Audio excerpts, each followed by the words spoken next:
ఈరోజు నాణ్యానికి ఇటువైపున రెండు ప్రధానమైన అంశాలు టచ్ చేస్తాం. టచ్ చేయాల్సిన సబ్జెక్టులు ఇంకా చాలానే ఉన్నాయి కాబట్టి మళ్ళీ నెక్స్ట్ వీక్ కూడా మళ్ళీ ఈ ప్రెస్ కాన్ఫరెన్స్ మళ్ళీ కంటిన్యూషన్ కూడా మళ్ళీ చేస్తాం. ఎందుకంటే ఇదే ప్రెస్ మీట్లోనే అన్ని సబ్జెక్టులు తీసుకొచ్చేసినామని అంటే కొంచెం ఓవర్ డోస్ అయిపోతుంది.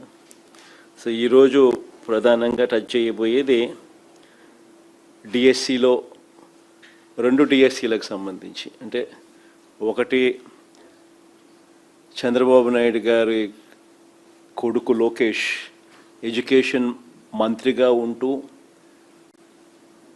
తాను రాజీనామా చేయాల్సిన అవసరాన్ని గట్టిగా ఎందుకు అని చెప్పి మరొక్కసారి చెబుతూ, రెండవది వీళ్ళు అప్పటి ఏపీపీఎస్సి మా ప్రభుత్వంలో అప్పటి ఏపీపీఎస్సికి సంబంధించి వీళ్ళు చేసిన తప్పుడు ప్రచారము, తప్పుడు ఆరోపణల మీద సాక్ష్యాలు ఆధారాలతో సహా ఏది వాస్తవము అన్నది ప్రజల ముందు ఉంచే కార్యక్రమం. ఈ 2 సబ్జెక్టుల మీద కూడా, ఎందుకనంటే ఈ 2 సబ్జెక్టులు కూడా అసెంబ్లీలో ఈ మధ్యకాలంలోనే నిన్ననో మొన్ననో సుదీర్ఘమైన అబద్ధాలతో కూడిన ప్రసంగాలు, అడ్డుకోవడాలు ఇవన్నీ కూడా జరిగిన నేపథ్యంలో ఈ రెండింటికి కూడా సమగ్రమైన సాక్ష్యాలు ఆధారాలతో ప్రజల ముందు ఉంచే కార్యక్రమం చేస్తాం. ఇక నెక్స్ట్ వీక్ వచ్చేసరికి బీసీల రిజర్వేషన్ల అంశము, రాష్ట్రంలో వ్యవసాయం, కరువు, సంక్షోభం, వీటికి సంబంధించిన విషయాలు, విచ్చలవిడిగా పోలీసులే గంజాయి అమ్మడం, పోలీసులే గంజాయితో దొరకడం, ఇటువంటి సబ్జెక్ట్స్ అన్నీ కూడా మళ్ళీ రేపు బుధవారం, నెక్స్ట్ బుధవారం మళ్ళీ వీటికి సంబంధించిన ప్రెస్ మీట్లు మళ్ళీ వీటికి సంబంధించిన విషయాలు అడ్రస్ చేస్తాం. ఇంకా డిఎస్సికి సంబంధించి ఈరోజు మొదటిది సబ్జెక్టు లోకేష్ అనే వ్యక్తి ఎందుకు రాజీనామా చేయాలి, సిబిఐ ఎంక్వైరీ అన్నది ఎందుకు వేయాల్సిన అవసరం ఉంది, దీనికి సంబంధించి డిఎస్సి విషయంలో, ఇప్పటి డిఎస్సి విషయంలో, ఈ గవర్నమెంట్ కండక్ట్ చేసిన డిఎస్సి విషయంలో 2025 నోటిఫికేషన్తో ఇచ్చిన ఈ డిఎస్సి విషయంలో జరిగిన లీకేజ్, అక్రమాలపై మేము ఇప్పటి వరకు ఏ అంశాలైతే ప్రజల ముందు ఉంచామో అవన్నీ కూడా వాస్తవమేనని క్రమంగా ప్రభుత్వమే అంగీకరించే కార్యక్రమం కూడా చేస్తుంది. అసెంబ్లీలో లోకేష్ మాట్లాడిన ప్రసంగం చూసినా కానీ, ఇదే అసెంబ్లీలో చంద్రబాబు నాయుడు గారు మాట్లాడిన ప్రసంగం విన్నా కానీ, ప్రత్యక్షంగానూ పరోక్షంగానూ వాళ్ళు ఈ ఆరోపణలన్నీ కూడా ఒప్పుకున్న పరిస్థితులే కనిపిస్తాయి. తప్పు చేశారు అని క్లియర్ కట్గా కనిపిస్తూ ఉన్నప్పటికీ గింజుకుంటారే తప్ప ఒప్పుకొని సిబిఐ ఎంక్వైరీకి మాత్రం ఆర్డర్ ఇవ్వరు.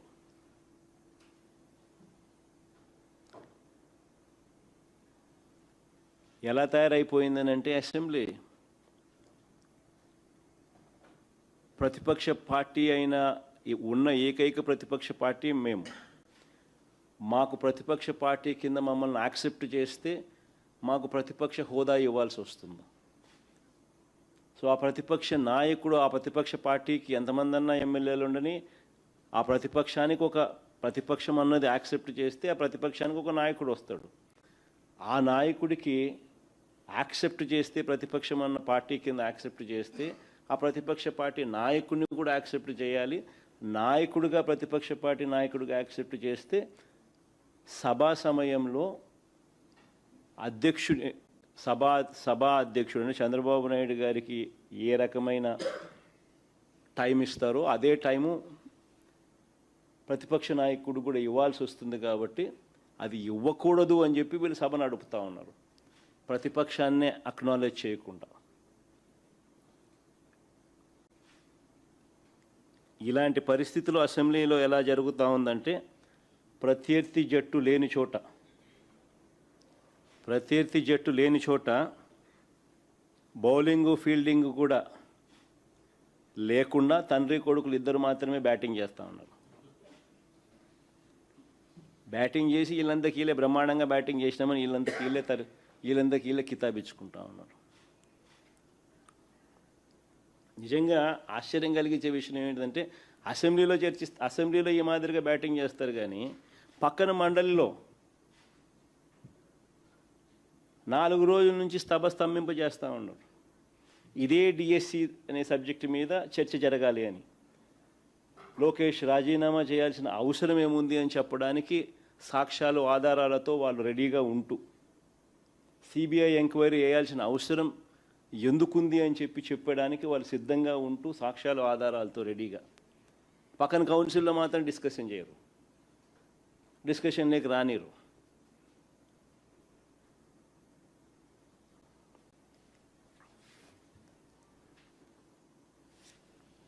కౌన్సిల్లో ఎందుకు వీళ్ళు ఒప్పుకోరు చర్చ జరగడానికి అని అంటే, దానికి కారణం తప్పులు జరిగాయి కాబట్టి.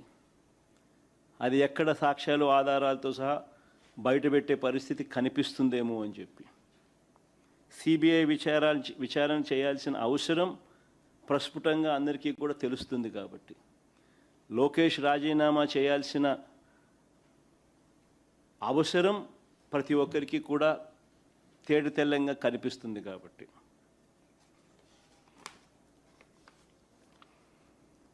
ఇక ఎలాగో వీళ్ళెట్టా చర్చ చేయరు, కౌన్సిల్లో అవకాశం కూడా రానికుండా చేస్తూ ఉన్న నేపథ్యంలో ఒకసారి నాణ్యానికి ఇటువైపున ఎందుకు లోకేష్ అనే వ్యక్తి రాజీనామా చేయాల్సిన అవసరం ఉంది? ఎడ్యుకేషన్ మంత్రిగా ఉన్నాడు కాబట్టి. ఎందుకు సిబిఐ ఎంక్వైరీ అవసరం ఉంది ఈ సబ్జెక్ట్ మీద అన్న వివరాలు ఒకసారి వెళ్దాం. పాయింట్ నెంబర్ 1, క్లుప్తంగా పాయింట్ల ప్రకారమే పోదాం, క్లుప్తంగా చెప్తాను పాయింట్ల ప్రకారమే. పాయింట్ నెంబర్ 1, డిఎస్సి పరీక్షల ప్రశ్నల తయారీ. డిఎస్సి పరీక్షల ప్రశ్నల తయారీ ఒక అంశం, పరీక్ష నిర్వహణ అన్నది రెండో అంశం. ఈ రెండు కూడా ఒకే అధికారి చేతిలో పెట్టినట్టు లోకేష్ స్వయంగా యాక్సెప్ట్ చేస్తాడు. అసెంబ్లీలోనే యాక్సెప్ట్ చేయడమే కాకుండా తప్పేముంది అంటూ దబాయించినాడు. తప్పేముంది అని అంటూ ఏకంగా దబాయించినాడు. ఒకసారి ఆయన అన్న మాటలు కూడా ఒకసారి ప్లే చేద్దాం, ఒకసారి వినండి ఒకసారి అందరూ కూడా. ప్లే చేయమా ఒకసారి. ప్రభుత్వ ఉద్యోగం ఇచ్చిన ఘనత ప్రజాప్రభుత్వం అధ్యక్ష.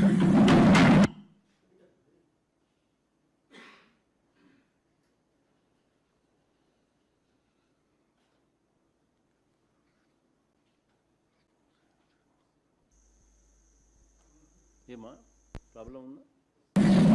పివి సింధు గారికి ప్రభుత్వ ఉద్యోగం ఇచ్చిన ఘనత ప్రజాప్రభుత్వం అధ్యక్ష. మీరు సెట్ చేసుకోండి. అందులోపల డిఎస్సి పరీక్షలకు అవసరమైన ప్రశ్నల తయారీ అనేది ఎస్సీఈఆర్టీ డైరెక్టర్ బాధ్యత. ప్రశ్నల తయారీ అనేది ఎస్సీఈఆర్టీ డైరెక్టర్ బాధ్యత. డిఎస్సి పరీక్షను నిర్వహించే బాధ్యత డిఎస్సి కన్వీనర్ది.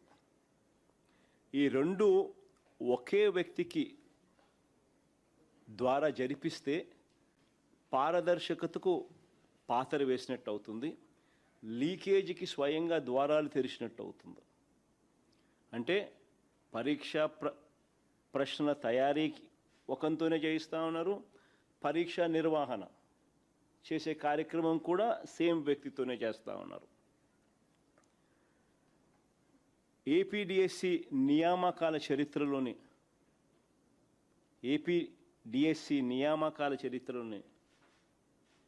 ఏపీపీఎస్సి నియామకాల చరిత్రలోనే ఈ 2 బాధ్యతలు ఎప్పుడూ కూడా ఒకే వ్యక్తికి అప్పగించిన చరిత్ర ఆంధ్ర రాష్ట్రంలో ఇంతవరకు ఎప్పుడూ లేదు.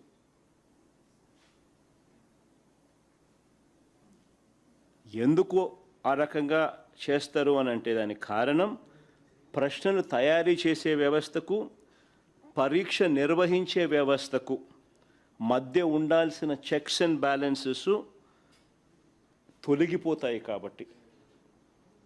ఒకసారి ఆయన అన్న మాటలు ఒకసారి రెడీగా ఉన్నట్టున్నారు, ఒకసారి ప్లే చేసి ఒకసారి వినండి ఒకసారి. ప్రిపరేషన్కి డిఎస్సి కన్వీనర్ అంటే ఎగ్జామినేషన్ కండక్ట్ చేసేవారు ఒకే ఆఫీసర్కి ఇచ్చారు అనేది మొదటి ఆరోపణ. అధ్యక్షుడు ఆంధ్ర రాష్ట్రంలో కానీ ఇతర రాష్ట్రాల్లో కూడా ఒకరికే ఇచ్చారు అధ్యక్ష. కొన్ని రాష్ట్రాల్లో ఇద్దరికి ఇచ్చారు, కొన్ని రాష్ట్రాల్లో ఒకరికే ఇచ్చారు అధ్యక్ష. మనం 148 రోజులు నిర్వహించాలి, చాలా టైట్ గా సిస్టమ్ నిర్వహించాలని ఒక వ్యక్తిని నియమించాం. అది ఎక్కడ చట్టంలో ఉల్లంఘన లేదు, ఎక్కడ చట్టంలో రాయలేదు. ఇద్దరు ఉండాలి అని ఎక్కడ చెప్పలేదు అధ్యక్ష. So there is no rule book for to get order and court కూడా ఈ విషయాన్ని అక్కడ జోక్యం చేసుకోలేదు అధ్యక్ష. క్లియర్ కట్గా ఆయన ఎంతకు ఆయనే ఒప్పుకున్నాడు కూడా. అంటే మొట్టమొదటిసారిగా ఆంధ్ర చరిత్రలో ఎప్పుడూ జరగంది ఇక్కడ ఈ రాష్ట్రంలో ఈయన ఎడ్యుకేషన్ మంత్రిగా ఉంటూ దీన్ని జరిగించినాడు. దీనివల్ల పరీక్షల ప్రశ్నల తయారీ, పరీక్ష నిర్వహణ ఈ 2 బాధ్యతలు ఒకే వ్యక్తి చేయడం వల్ల చెక్స్ అండ్ బ్యాలెన్సెస్ పూర్తిగా తొలగించడం జరిగింది. దీనివల్ల స్కామ్కు మొట్టమొదటగా బీజం పడడం జరిగింది. అందుకే సిబిఐ ఎంక్వైరీ అన్నది అడగడం జరుగుతూ ఉంది. ఒకే వ్యక్తి చేతిలో ఈ బాధ్యతలు ఎందుకు పెట్టారు?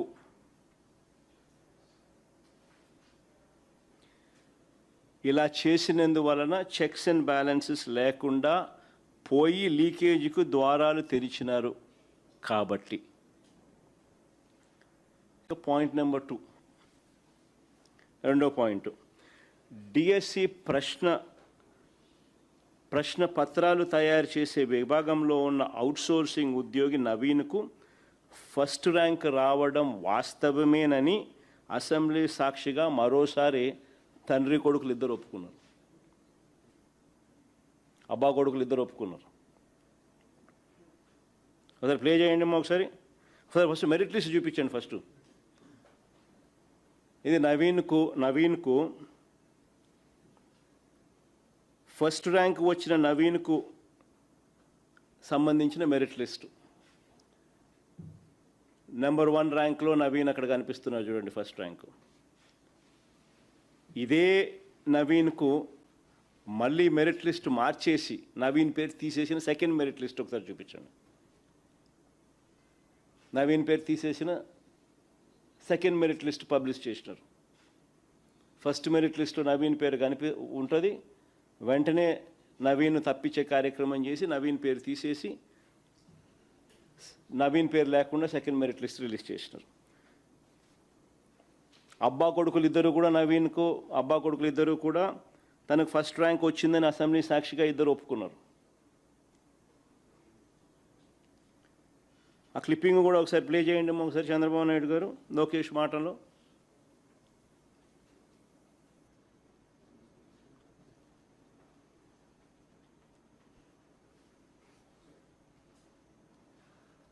క్వశ్చన్ పేపర్ ప్రిపరేషన్ లో ఉన్నాడు, అతను ఫస్ట్ ర్యాంక్ వచ్చింది అని వాళ్ళు ఆరోపణ చేశారు. అతనికి కాల్ లెటర్ వెళ్ళింది, అతని సర్టిఫికేట్ వెరిఫికేషన్ కి అతను రాలేదు. సర్టిఫికేట్ వెరిఫికేషన్ రాకపోతే ఆటోమేటిక్లీ డిస్క్వాలిఫైడ్. ఎవరికో ర్యాంక్ ఒకటి వచ్చింది, అతని ర్యాంక్ ఒకటి వస్తే ఎవరు కనుక్కున్నాం ఏంటి ఎట్లా వచ్చింది, వెరిఫికేషన్ రాలేదు. వెరిఫికేషన్ రాకపోతే లేకపోతే 1 వచ్చిన వాడికి ఎందుకు ఉద్యోగం ఇవ్వలేదంట. ఇద్దరు అబ్బా కొడుకులు ఇద్దరు కూడా ఒప్పుకున్నారు ఆయన ఫస్ట్ ర్యాంక్ వచ్చిందని. ఇద్దరు అబ్బా కొడుకులు ఇద్దరు అసెంబ్లీ సాక్షిగా ఇద్దరు ఒప్పుకున్నారు కూడా. మరి నేను అడుగుతాను, మన ఫస్ట్ ర్యాంక్ వచ్చిన ఈ నవీన్కు ఉద్యోగం ఎందుకు ఇవ్వలేదు? ఫస్ట్ ర్యాంక్ వచ్చిన ఈ నవీన్కు ఉద్యోగం ఎందుకు ఇవ్వలేదు? ఫస్ట్ మెరిట్ లిస్ట్లో నవీన్ పేరు ఉంది, ఆ తర్వాత మళ్ళీ దీన్ని మార్చి నవీన్ పేరు తీసేసి సెకండ్ మెరిట్ లిస్ట్లో నవీన్ పేరు లేకుండా సెకండ్ మెరిట్ లిస్ట్ ఎందుకు రిలీజ్ చేసినారు?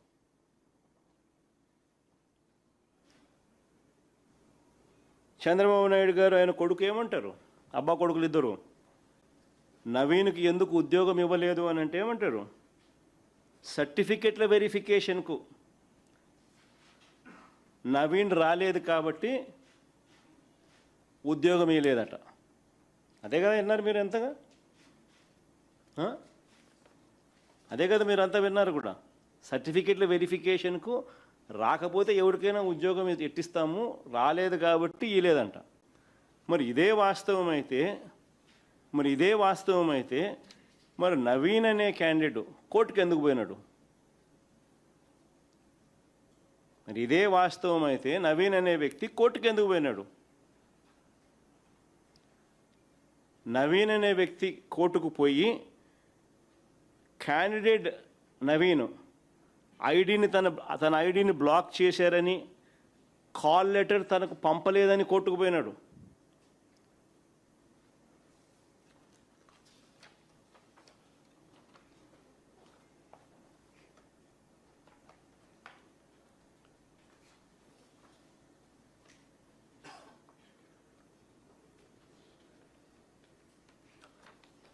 నెక్స్ట్ పేజ్ అమ్మా.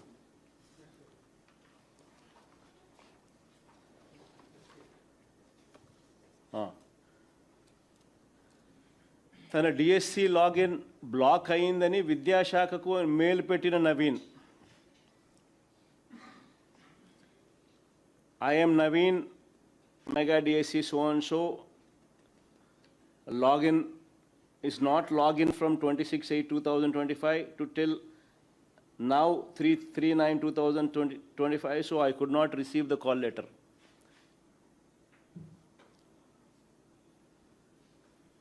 I got good marks in DSC, but why I am face this issue? ఆ పిల్లోడు పాపం వచ్చారు అని ఇంగ్లీష్లో ఆ పిల్లోడు పాపం letter రాసినాడు. This particular reason I lost my job. Please unblock and send the call letter on third verification. This is final chance of my life. Please provide my call letter and candidate login. DSC login block అయింది అని విద్యాశాఖకు mail పెట్టిన నవీన్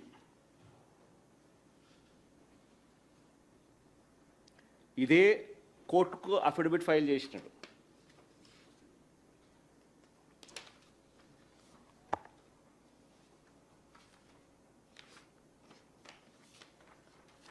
ఇదే నవీనే కోర్టుకు ఇదే మాదిరిగానే file చేసినాడు.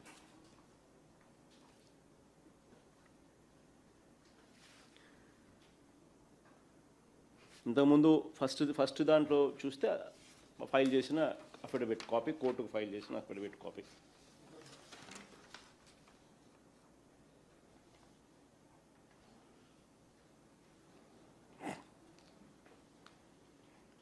ఆ కాపీలోనే తను సంతకాలు పెట్టి కూడా దాని తర్వాత సబ్సిక్వెంట్గా దాని కాపీలోనే పెట్టి ఇచ్చినాడు.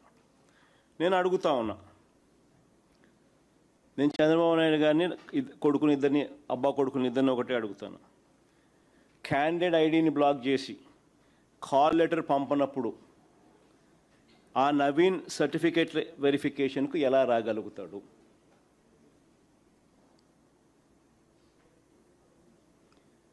ఇదే విషయాలను ఆధారాలతో అతను కోర్టులో అఫిడవిట్ వేశాడు కదా. వీటికి అసెంబ్లీలో అబ్బా కొడుకులు ఎందుకు సమాధానం చెప్పలేదని అడుగుతాను. వెరిఫికేషన్కి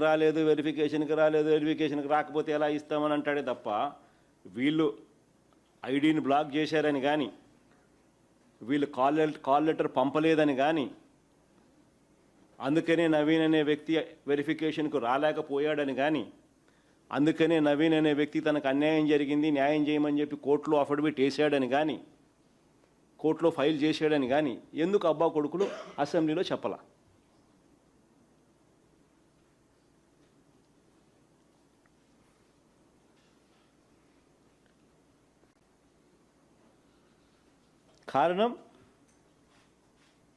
కారణం ఎందుకు చెప్పలేదంటే కారణం నవీన్ అవుట్సోర్సింగ్ ఉద్యోగి అని merit list 1, merit list 2, first merit లిస్ట్లో నవీన్ పేరు ఉంది, సెకండ్ మెరిట్ లిస్ట్లో నవీన్ పేరు తీసేసి merit list second merit list publish చేసినారు. ఎందుకు చేసినారు? ఎందుకు అసెంబ్లీలో అబద్ధాలు ఆడుతూ ఉన్నారు? కారణం నవీన్ అవుట్సోర్సింగ్ ఉద్యోగి కాబట్టి, ఆయనకు క్వశ్చన్ బ్యాంక్ యాక్సెస్ ఉంది కాబట్టి, పరీక్షల్లో ఫస్ట్ ర్యాంక్ వచ్చిందని తేటతెల్లంగా కనిపిస్తూ ఉంది కాబట్టి, లీకేజ్ జరిగింది కాబట్టి, దాచిపెట్టాలి కాబట్టి,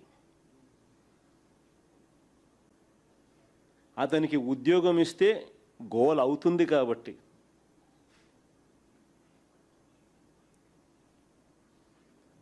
ముందస్తుగానే తెలివిగా మెరిట్ లిస్ట్ మార్చినారు, మెరిట్ లిస్ట్లో ఆయన పేరు తొలగించినారు. మరి ఇన్ని తప్పులు కనిపిస్తూ ఉన్నప్పుడు సిబిఐ విచారణ జరగాలనా లేదా? అవుట్ సోర్సింగ్ ఉద్యోగికి ఫస్ట్ ర్యాంకు, వచ్చిన ఆ అవుట్ సోర్సింగ్ ఉద్యోగికి ఉద్యోగం ఇవ్వలేదు.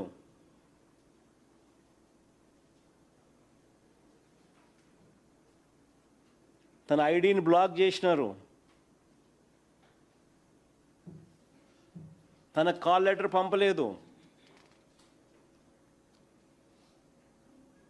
మెరిట్ లిస్ట్లో ఫస్ట్ మెరిట్ లిస్ట్లో తన పేరు ఉంది, సెకండ్ మెరిట్ లిస్ట్లో తన పేరు తీసేసినారు.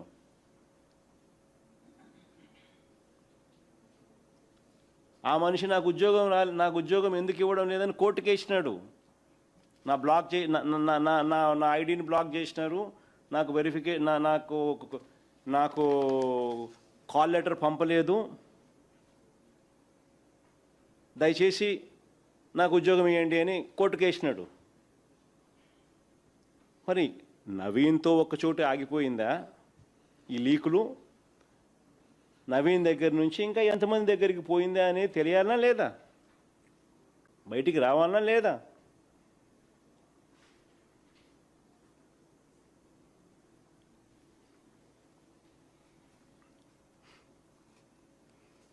మరి సిబిఐ దర్యాప్తు జరిగితేనే కదా ఇవన్నీ తెలిసేది.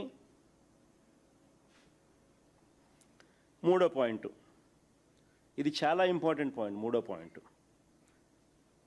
చంద్రబాబు నాయుడు గారు ఆయన కొడుకు, అబ్బా కొడుకులు ఇద్దరూ అంగీకరించిన మరో విషయం, డిఎస్సి పరీక్ష రాయకుండానే, ఇది చాలా ఇంపార్టెంట్ విషయం, మొట్టమొదటిసారి రాష్ట్ర చరిత్రలో ఎప్పుడూ జరగల, బహుశా దేశంలో కూడా ఎప్పుడైనా జరిగిందో లేదో నాకు తెలియదు. డిఎస్సి పరీక్ష రాయకుండానే, చరిత్రలో ఎప్పుడు జరగని విధంగా, అసలు పరీక్ష రాయకుండానే స్పోర్ట్స్ కోటా పేరిట పోస్టులు వాళ్ళకు కావాల్సిన వాళ్ళకి ఇచ్చుకోవడం.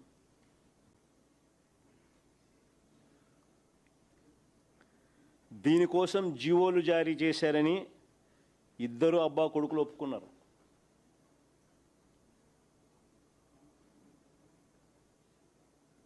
దీన్ని సమర్థించుకోవడానికి వీళ్ళు చెప్పిన కబుర్లు ఏమిటో తెలుసా అసెంబ్లీలో? దీన్ని సమర్థించుకోవడానికి వీళ్ళు చెప్పిన కబుర్లు అసెంబ్లీలో ఏమిటి అని అంటే, స్పోర్ట్స్ పర్సన్స్కు టెస్ట్ పెట్టాల్సిన అవసరం లేదంట.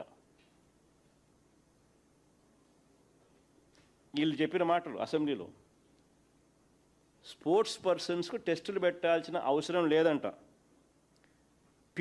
పివి సింధు లాంటి వారికి నేరుగా ఉద్యోగాలు ఇచ్చాం కాబట్టి, పివి సింధు లాంటి వారికి నేరుగా ఉద్యోగాలు ఇచ్చాం కాబట్టి, పిల్లలకు చదువులు చెప్పే ఈ టీచర్ ఉద్యోగాలు కూడా, అవి కూడా 372 ఉద్యోగాలు.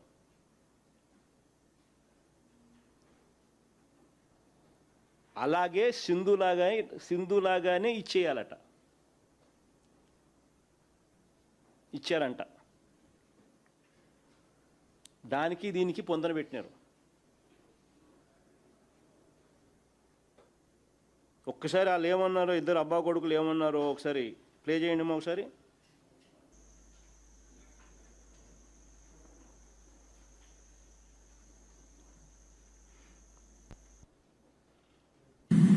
ప్రభుత్వ ఉద్యోగం ఇచ్చిన ఘనత ప్రజాప్రభుత్వం అధ్యక్ష. ఇంకా కొన్ని సంవత్సరాల ఐఏఎస్ అధికారి కాబోతుంది అధ్యక్ష. కన్ఫర్డ్ ఐఏఎస్ కి షీ బికమ్ ఎలిజిబుల్. అంటే స్పోర్ట్స్ పర్సన్ కి విజయండి పివి సింధు గారికి ప్రభుత్వ ఉద్యోగం ఇచ్చిన ఘనత ప్రజాప్రభుత్వం అధ్యక్ష. ఇంకా కొన్ని సంవత్సరాల విజయండి పివి సింధు గారికి ప్రభుత్వ ఉద్యోగం ఇచ్చిన ఘనత ప్రజాప్రభుత్వం అధ్యక్ష. ఇంకా కొన్ని సంవత్సరాల ఐఏఎస్ అధికారి కాబోతుంది అధ్యక్ష. కన్ఫర్డ్ ఐఏఎస్ కి షీ బికమ్ ఎలిజిబుల్. అంటే స్పోర్ట్స్ పర్సన్ కి టెస్ట్ పెట్టాలని లేదు అధ్యక్ష. The idea is to promote sports. కోటాధారాలకు ఇవ్వాలని చాలా స్పష్టంగా ఉంది అధ్యక్ష.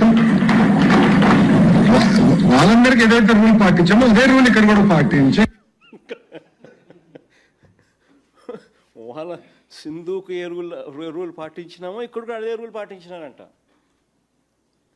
372 ఉద్యోగాలు పరీక్ష అనేదే లేకుండా, డిఎస్సి పరీక్ష అనేదే లేకుండా సింధు పేరు చెప్పి పివి సింధుకు డిఎస్సిలో స్పోర్ట్స్ కోటాలో నింపిన 372 ఉద్యోగాలకు మధ్య పోలిక తీసుకొచ్చినారు.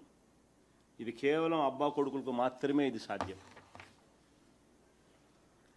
నిజంగా వీళ్ళ మైండ్లో చిప్పులు ఉన్నాయా లేదా నాకైతే తెలియదు. ఎందుకంటే ఎన్ని చదువులు చెప్పే ఉద్యోగాలు. వీళ్ళంతా పిల్లలకు చదువులు చెప్పి ఈ 372 మంది పోయి పిల్లలకు చదువులు చెప్పాలి. మైండ్లో ఏదైనా చిప్పు ఎవడన్నా ఉన్నోడు ఎవడన్నా కానీ నిజంగా ఇట్లాంటి నిర్ణయాలు ఎవడన్నా తీసుకోగలుగుతాడో లేదో నాకైతే తెలియదు. ఏ రకంగా వీళ్ళు చదువులు చెప్తారు? డిఎస్సి అనేది ఎందుకు? చదువులు చెప్పడానికి నువ్వు కెపాసిటీ నీకుంది అని చెప్పి నిర్ధారించే పరీక్ష డిఎస్సి. అది పాస్ అయిన తర్వాత నువ్వు స్పోర్ట్స్ కోటా అన్నా ఇవ్వు, ఇంకోటన్నా ఇవ్వు, అది వేరే విషయం. అసలు పరీక్ష లేకుండా డిఎస్సిని రాయాల్సిన అవసరమే లేకుండానే బుద్ధునుడు ఎవడని ఇస్తాడా 372 ఉద్యోగాలు?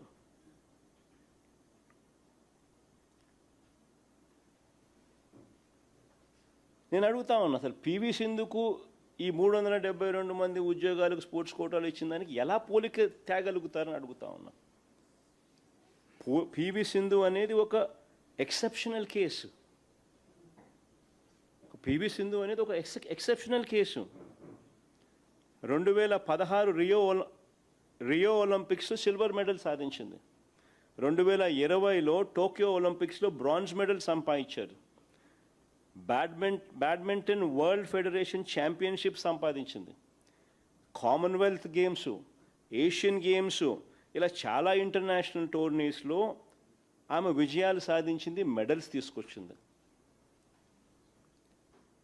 ఇలాంటి సింధు లాంటి వాళ్లకు ఒక ప్రత్యేక పాలసీ ఉంది, వేరే పాలసీ. ఎక్సెప్షనల్ టాలెంట్, ఎక్సెప్షనల్గా వీళ్ళు పర్ఫామ్ చేసిన పరిస్థితులలో, ఇంటర్నేషనల్ టోర్నమెంట్స్లో పార్టిసిపేట్ చేసిన పరిస్థితుల్లో, international gold medals, silver medals, bronze medals వచ్చిన పరిస్థితులలో ఇటువంటి exceptional పీపుల్స్కు this separate policy.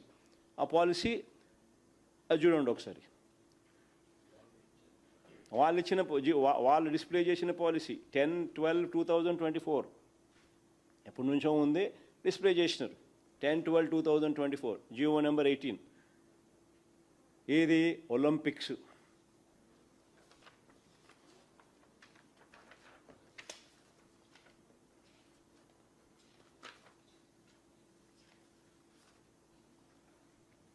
Olympics, para Olympics, Asian games, Asian para games,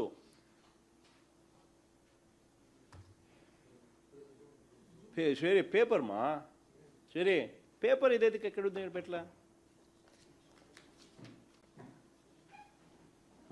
4 years world cup championship, ఇంకా Commonwealth games, Commonwealth para games, world cup championship, 4 years Asian championship, national games, SAAP coaches. అంటే ఇలాంటి గేమ్స్కు, ఇలాంటి exceptional టాలెంట్స్కు policy ఉంది. వీళ్ళకు ఈ రిక్రూట్మెంట్కు పోలిక తీసుకొస్తాడు చంద్రబాబు నాయుడు. నేను అడుగుతా ఉన్నా ఇదే చంద్రబాబు నాయుడిని, ఇదే చంద్రబాబు నాయుడు అబ్బా కొడుకుని ఇద్దరిని అడుగుతా ఉన్నా.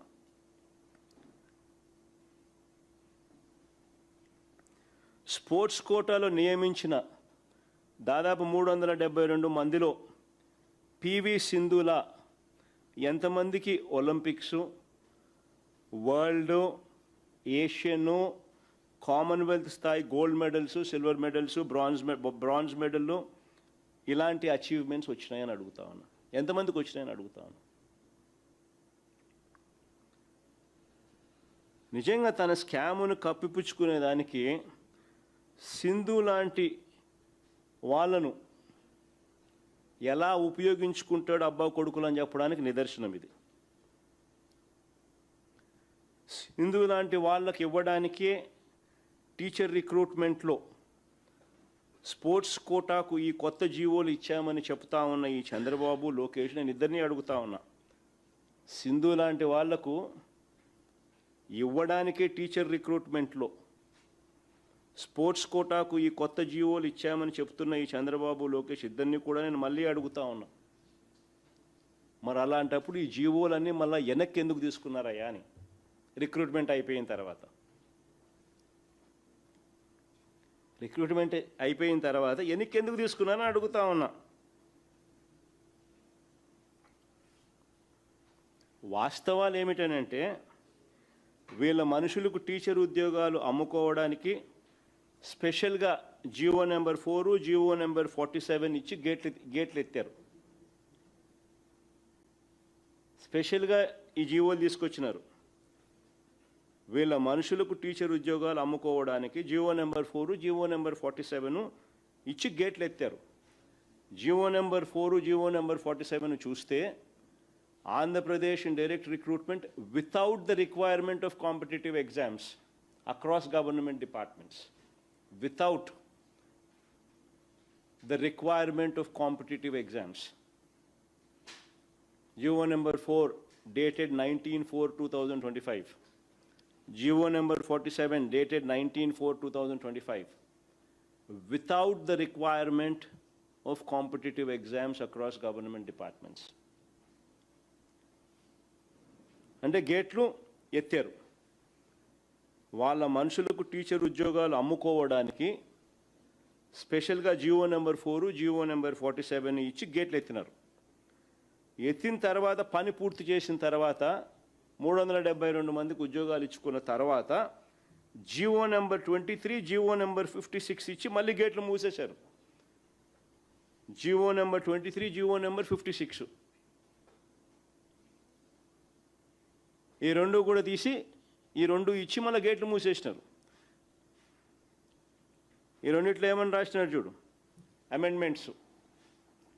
GO number 23 and GO number 56 దీంట్లో amendments.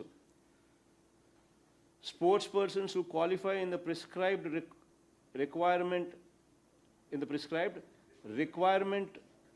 recruitment examinations conducted by the recruiting agencies who qualify అని మళ్ళీ తీసుకొచ్చినారు.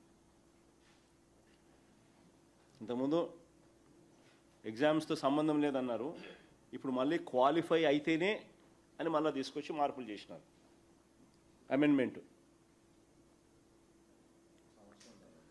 Without the requirement of competitive ఎగ్జామినేషన్స్ను నెసెసరీ అమెండ్మెంట్ తీసుకొని వచ్చి దాంట్లో ఏమని రాసినారు, prescribed qualify in the prescribed recruitment examination conducted by the recruiting agencies and national amendment.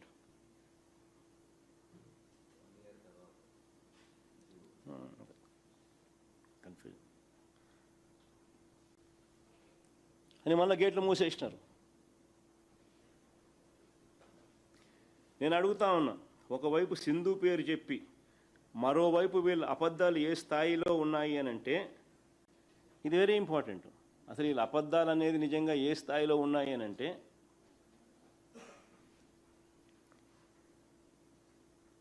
ఆర్చరీలో national championship సాధించిన ఎస్టీ క్యాండిడేట్, ఆర్చరీలో నేషనల్ ఛాంపియన్షిప్ సాధించిన ఎస్టీ క్యాండిడేట్ దుర్గయ్య, ఈయన కాల్ లెటర్ ఇచ్చినారు, పంపిన తర్వాత కూడా ఈయన పోస్ట్ ఇవ్వాల.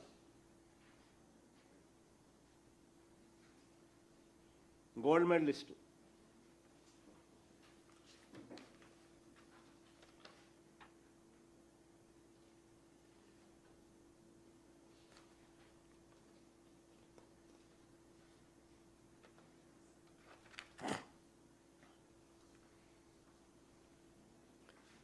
దుర్గయ్య ఆర్చరీలో గోల్డ్ మెడలిస్ట్, నేషనల్ ఛాంపియన్షిప్ సాధించిన ఎస్టీ క్యాండిడేట్ దుర్గయ్య కూడా కాల్ లెటర్ వచ్చింది. కాల్ లెటర్ కూడా చూపించి ఆయనకు వచ్చి కాల్ లెటర్ కూడా gold medalist. 32nd national games 2000 ఎన్నికి 32nd national games 2002 Hyderabad and Visakhapatnam 13 to 22 December 2002. Durgaiah gold medalist archery. ఆయనకు వచ్చిన కాల్ లెటర్ చూపించమా. ఆయనకు ఇచ్చిన కాల్ లెటర్ 1:1 నిష్పత్తిలో కాల్ లెటర్ పిలిచినారు. ఉద్యోగం రాలా. ST candidate Durgaiah.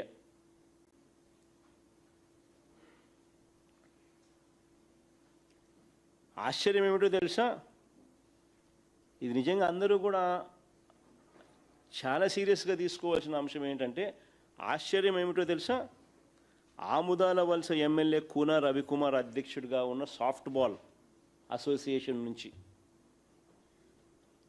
ఇలా MLA, Telugu Desam party MLA soft ball అధ్యక్షుడిగా ఉన్నాడు, సాఫ్ట్ బాల్ అసోసియేషన్ అధ్యక్షుడిగా ఉన్నాడు. అలాగే తన తోడల్లుడు లోకేష్ సొంత తోడల్లుడు విశాఖపట్నం ఎంపీ భరత్ జూడో అసోసియేషన్కు ఇంకొక అధ్యక్షుడు.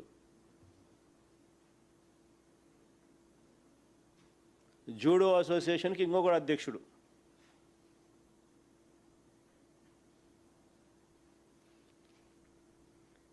వీళ్ళు ఇచ్చే పార్టిసిపేషన్ సర్టిఫికెట్స్ ఆధారంగా, వీళ్ళు ఇచ్చే పార్టిసిపేషన్ సర్టిఫికెట్స్ ఆధారంగా, ఫర్గెట్ అబౌట్ మెడల్స్, మెడల్స్ గురించి మాట్లాడడంలా, కేవలం పార్టిసిపేషన్ సర్టిఫికెట్స్ ఆధారంగా, అది కూడా వీళ్ళు ఇస్తారు, వీళ్ళే ధృవీకరిస్తారు, వీళ్ళే ఇష్యూ చేస్తారు. ఆ సర్టిఫికెట్ల ఆధారంగా చరిత్రలో ఎప్పుడూ జరగని విధంగా పరీక్షే రాయకుండా, చరిత్రలో ఎప్పుడు జరగని విధంగా పరీక్షే రాయకుండానే, ఇంతకుముందు స్పోర్ట్స్ కోటాస్ ఉండేటివి, కానీ ఖచ్చితంగా డిఎస్సి పాస్ కావాలి. డిఎస్సి క్వాలిఫై అయిన తర్వాతనే స్పోర్ట్స్ కోటా కానీ ఇంకోటి కానీ గతంలో అంతా ఫస్ట్ టైం చరిత్రలో ఎప్పుడూ జరగని విధంగా లోకేష్ అనే వ్యక్తి ఎడ్యుకేషన్ మినిస్టర్గా ఉంటూ పరీక్షే రాయకుండానే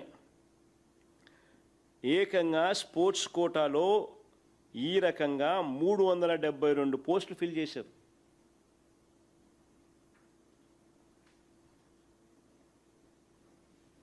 కేవలం పార్టిసిపేషన్ సర్టిఫికెట్ల ఆధారంగా. మళ్ళా చెప్తాను, ఫర్గెట్ అబౌట్ మెడల్స్.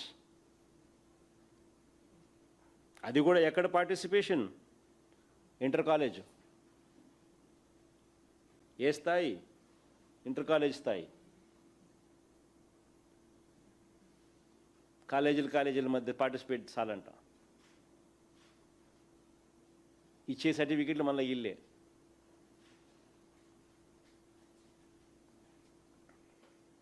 గతంలో ఏ స్పోర్ట్స్ కోటా అయినా ఖచ్చితంగా డిఎస్సి పరీక్ష పాస్ అయితేనే దాని తర్వాతే ఏదైనా కానీ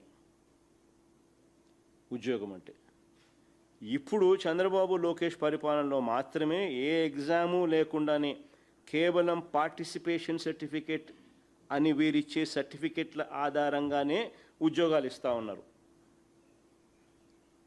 ఇంకా ఆశ్చర్యం ఏమిటో తెలుసా, ఈ 372 ఉద్యోగాలు ఇచ్చేసిన తర్వాత పని అయిపోయిన తర్వాత మళ్ళీ గవర్నమెంటే ఈ జీవోలను రద్దు చేసింది. పని అయిపోయిన తర్వాత 372 మందిని రిక్రూట్ చేసిన తర్వాత ఇదే గవర్నమెంటే మళ్ళీ ఈ జీవోలను రద్దు చేసింది.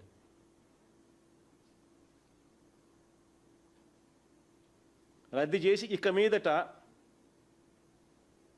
క్వాలిఫై అయితేనే అని చెప్పి మళ్ళీ పాత పద్ధతిలోకి వచ్చినారు.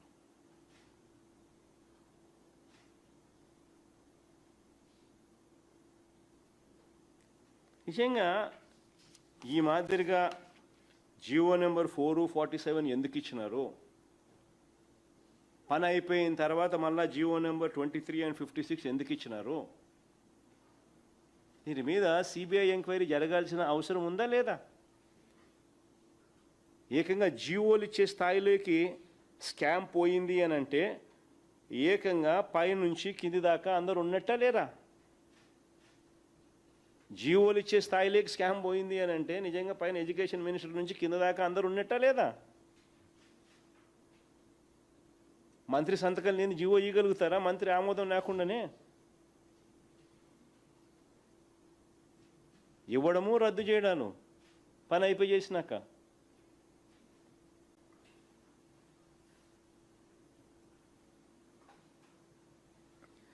ఇక పాయింట్ నెంబర్ 4 స్పోర్ట్స్ కోటా పేరిట టీచర్ పోస్టుల అమ్మకాలు బేరసారాలు చేసినట్టుగా ఆడియో వీడియో కాల్స్ బయటకు వచ్చినట్టుగా అసెంబ్లీలో ఇద్దరు అబ్బా కొడుకులు ఒప్పుకున్నారు.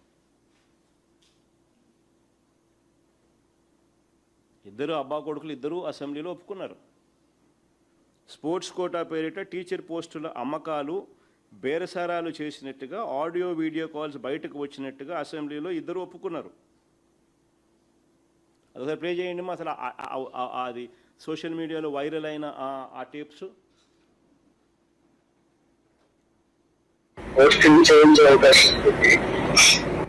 సార్ అట్లా కాదు సార్, అంటే ఎంతలో అవుతుంది సార్? సార్ వస్తే మాట్లాడదామండి. అంటే కలిసి మాట్లాడమంటారండి? రేపు బయలుదేరామండి. ఎన్నింటికి రమ్మంటారు సార్? మీరు ఏ టైంకి అయినా రండి. సరే సార్. ఇప్పుడు మా చెల్లి కూడా కావాలండి. నేను ఒప్పుకున్నాం, మా బావ నేను వస్తే సరిపోతుంది. మీ ఇద్దరైనా రండి, మీ ఒక్కరైనా రండి. ఆవిడతో పని లేదు, మీరే మాట్లాడుకోవడం చేసుకుంటాను. అవును సార్. సరే సార్, అయితే రేపు 10 గంటలకల్లా వచ్చేస్తాను సార్. వచ్చి మీకు కాల్ చేస్తాను సార్ ఈ నెంబర్కి. మాక్సిమం ఒక వస్తే బెటర్, ఇద్దరు వస్తే కూడా ఒకరితోనే కదా మాట్లాడేది. ఇంకా మీరు నెక్స్ట్ వాళ్ళు చెప్తారు కదా సార్. ఏం లేదు, కొంచెం ఇది సీక్రెట్ గా చేసుకున్నారు కదా. ఓకే, తప్పకుండా సార్. నాకు అర్థమైంది సార్. ఏమో సార్, ఎంతానంటే నేను ఒకసారి మరి ఫిగర్ చెప్తే నేను ఒకసారి రెడీ చేసుకుంటాం సార్. మేము కూడా అందుకని అడుగుతున్నాం సార్. సార్ ఇది డిఎస్సీలో పోస్టింగ్ ఐడియా ఉంది. అవును సార్. మీరు వచ్చేసి మార్కెట్ ఇప్పుడు 15 లక్షలు అట్లా నడుస్తుంది. బాబాయ్ అంతంటే పెట్టలేమండి. ఏంటంటే డైరెక్ట్ గా పోస్టింగ్ ఇవ్వట్లే కదా. సరే అందుకన్నా మీరు వచ్చి మాట్లాడితే నెగోషియేషన్స్ చేద్దామంటే చేద్దాం. సరే సార్, అయితే ఓకే అండి. మాట్లాడతాను. ఓకేనా? అలాగే అండి.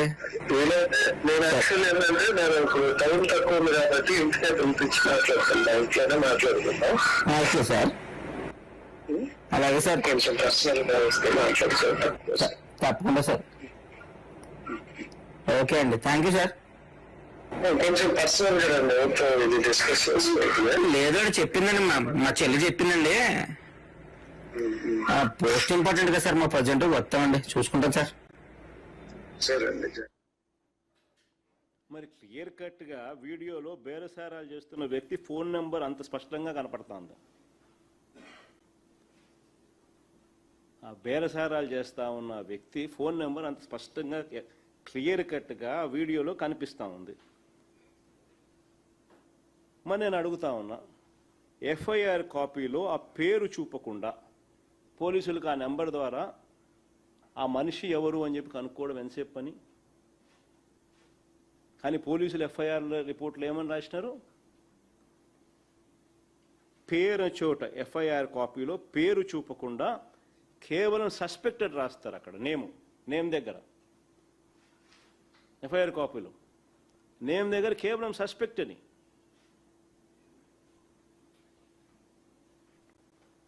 మరి ఎందుకు రాయాల్సి వచ్చింది? పేరు రాయకుండా కేవలం సస్పెక్ట్ అని మాత్రమే ఎందుకు రాయాల్సి వచ్చింది?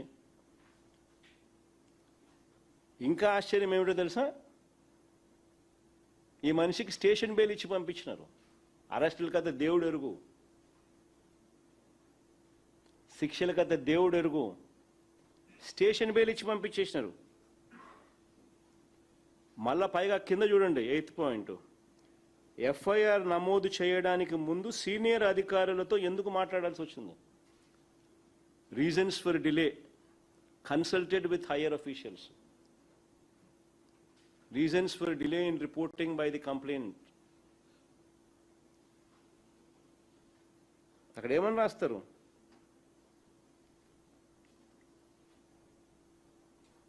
ఎఫ్ఐఆర్ నమోదు చేయడానికి ముందు సీనియర్ అధికారులతో ఎందుకు మాట్లాడాల్సి వచ్చింది? అసలు ఈ కేసుని ఎందుకు నిర్వీర్యం చేశారని అడుగుతా ఉన్నా. మరి ఈ మాదిరిగా నిర్వీర్యం చేసిన ఈ కేసులో చంద్రబాబు నాయుడు గారు, లోకేష్ ఏమంటారు? ఇద్దరు అసెంబ్లీనే సాక్షిగా చేస్తూ అబ్బా కొడుకులు ఇద్దరు ఎంతగా అబద్ధాలు ఆడతారు అని అంటే, అసెంబ్లీలో ఇలా మాట్లాడిన మాటలు ఒకసారి వినండి.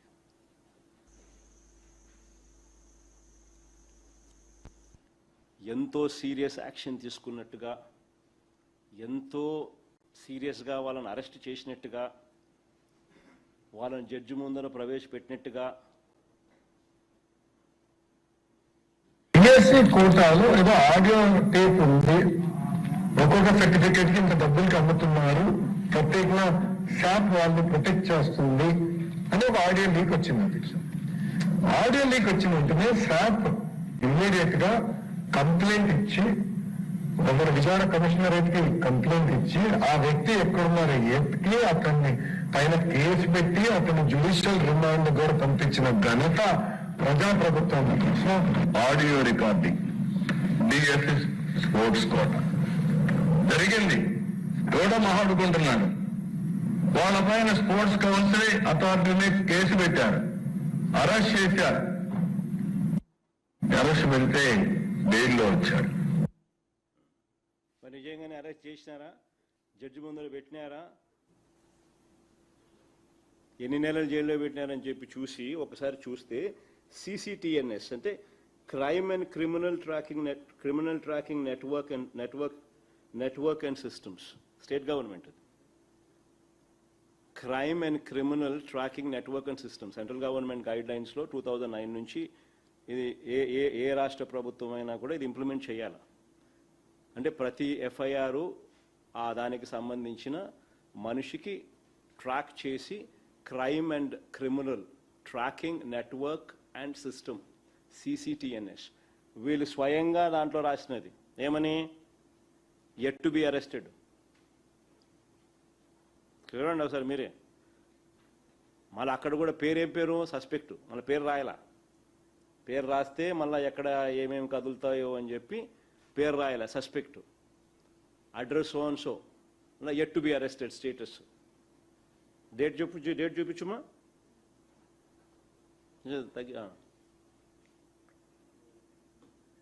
25/8/2025 స్టేషన్ బెయిల్ ఇచ్చి పంపించినారు స్వామి. అరెస్ట్ కదా దేవుడు ఎరుగు. అబ్బా కొడుకులు ఇద్దరు అసెంబ్లీలో అంతగా అబద్ధాలు ఆడుతున్నారు. ఏదో అరెస్ట్ చేసినట్టుగా జైల్లో పెట్టినట్టుగా, మెజిస్ట్రేట్ ముందు జడ్జి ముందర పెట్టినట్టుగా, జడ్జి శిక్ష చేసినట్టుగా, వీళ్ళు జైల్లో పెట్టినట్టుగా, వీళ్ళు ఏదో చాలా సీరియస్గా తీసుకున్నట్టుగా, ఘనత చంద్రబాబు నాయుడు గారు టీడీపీ వెన్నుపోటు పార్టీ ఘనత అన్నట్టుగా వీళ్ళు బిల్డప్ ఇస్తున్నారు. స్టేషన్ బెయిల్ ఇచ్చి పంపించిన, అరెస్ట్ చేయలా. ఇంత దారుణంగా అబద్ధాలు ఆడుతున్నారు, ఇంత దారుణంగా కేసు నిర్వీర్యం చేస్తున్నారు, ఇంత దారుణంగా కాపాడుతూ ఉన్నారు.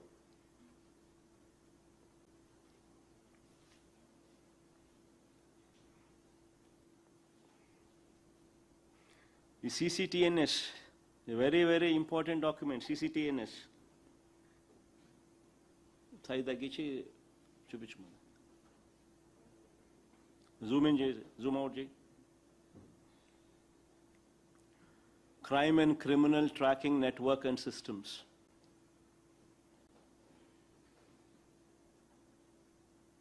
క్లియర్ కట్గా వీళ్ళే అప్డేట్ చేసి పెట్టిన డాక్యుమెంటు. పరిస్థితి ఇది.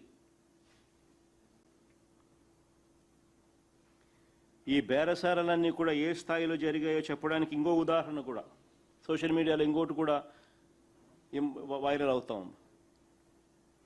ఒంగోలులో కూడా ఇలాంటి ఘటన జరిగింది.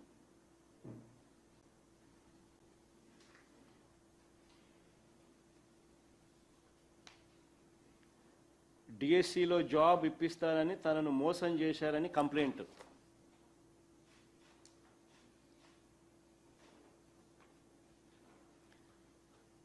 డిఎస్సిలో జాబ్ ఇప్పిస్తారని తనను మోసం చేశారని కంప్లైంట్.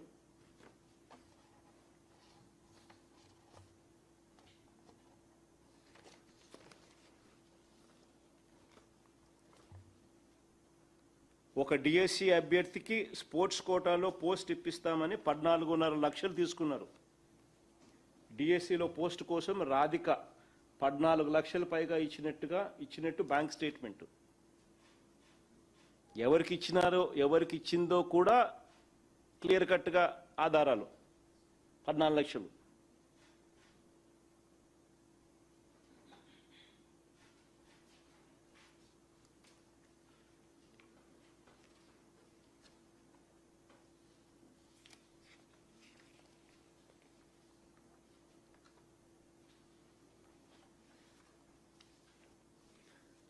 ఆమెతో అన్న మాటలు రెఫరెన్స్గా మరో వ్యక్తికి కూడా ఇలాగే చేస్తున్నామని చెప్పారు.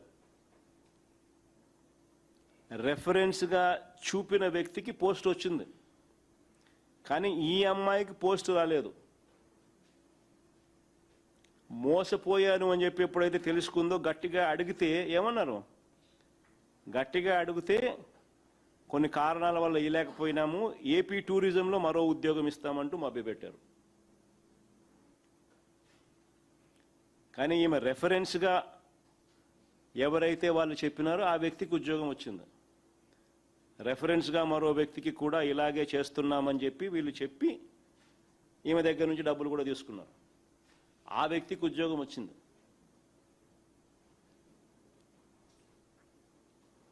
కానీ ఈ అమ్మాయికి పోస్ట్ రాలేదు. గట్టిగా అడిగితే ఏపీ టూరిజంలో మరో ఉద్యోగం ఇస్తామంటూ మభ్యపెట్టారు. తనకు అన్యాయం జరిగిందని ఆ అమ్మాయి పోలీసులకు ఫిర్యాదు చేసింది. ఆ అమ్మాయి పోలీసులకు ఫిర్యాదు చేస్తే పోలీసులు ఎఫ్ఐఆర్లో డిఎస్సి పోస్ట్ కోసం బేరసారాలు చేశారని రాయకుండా టూరిజం పోస్ట్ కోసం బేరసారాలు జరిగినాయని రాస్తారు ఎఫ్ఐఆర్ కాపీలో.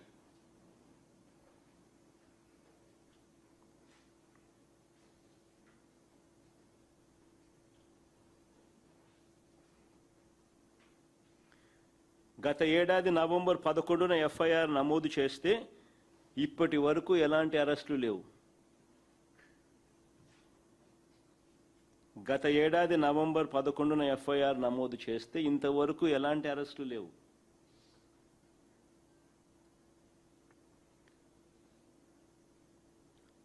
తన కంప్లైంట్పై ఎలాంటి యాక్షన్ తీసుకోలేదని ఎస్పీకి కూడా ఫిర్యాదు చేసినా పట్టించుకునే నాతులు లేడు.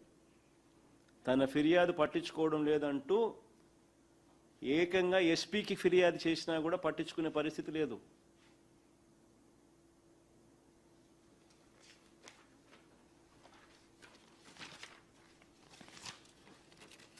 14 లక్షలు ఇచ్చి బ్యాంక్ డీటెయిల్స్ బ్యాంక్ ట్రాన్స్ఫర్ చేసి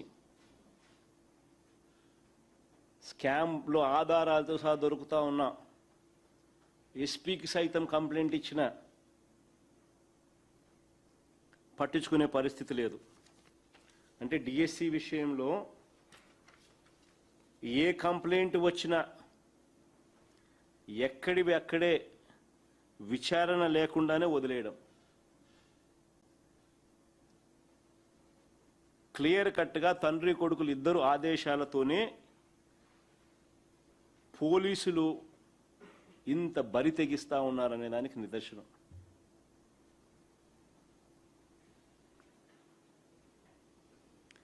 లీకేజీ దగ్గర నుంచి స్పోర్ట్స్ కోటా వరకు, ఆపై బేరసారాల వరకు, లీకేజీ దగ్గర నుంచి స్పోర్ట్స్ కోటా వరకు ప్రత్యేక జీవోలు ఇవ్వడం మొదలు, ఆపై బేరసారాల వరకు అన్నీ కూడా సమగ్రంగా పరిశీలించాల్సిన అంశాలు. అవునా కాదా?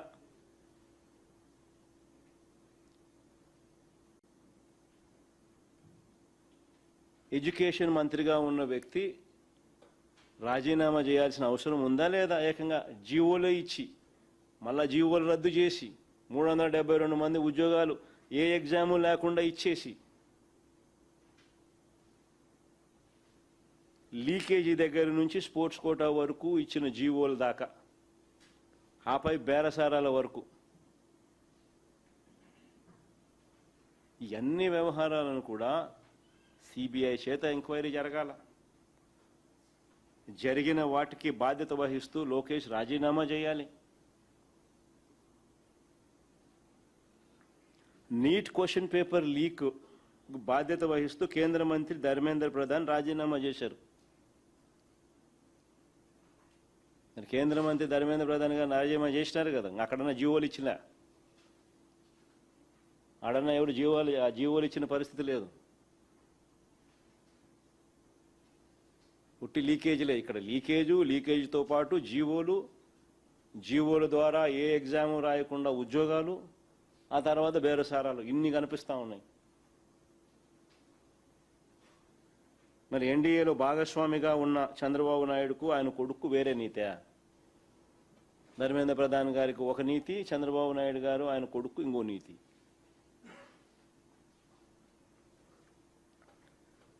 ఇది ఫస్ట్ టాపిక్.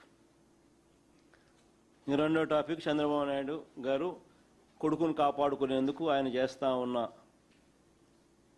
వ్యవహారాలలో ఏ రకంగా బురద జల్లుతా ఉన్నాడు అనేది రెండో టాపిక్. ఇప్పుడు కొడుకును కాపాడుకునేందుకు చంద్రబాబు నాయుడు గారు మరింత దిగజారిపోయి 2018 అంటే ఆయన ప్రభుత్వం చివరిలో 2018లో ఏపీపీఎస్సీ గ్రూప్ 1 భర్తీపై తప్పుడు ఆరోపణలు చేయడం మొదలెట్టాడు. ఆశ్చర్యం ఏమిటో తెలుసా? చంద్రబాబు నాయుడు చేస్తా ఉన్న ఈ సోకాల్డ్ ఆరోపణల మీద ఇది 2018లో చంద్రబాబు నాయుడు గారి ప్రభుత్వంలోనే ప్రిలిమ్స్ కూడా అయిపోయినాయి.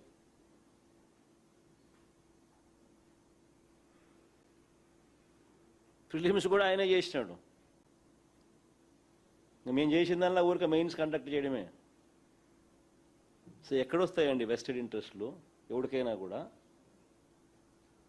అది ఎవడన్నా మాట్లాడేదానికైనా కానీ రీజన్ ఉండాలన్నా, హద్దు పొద్దు ఏదైనా ఉండాలన్నా.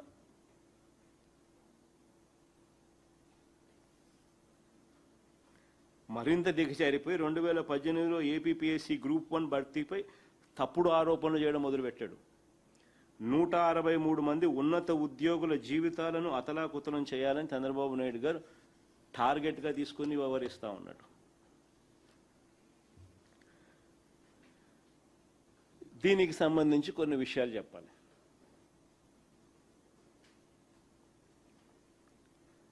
ఇది వెరీ ఇంపార్టెంట్.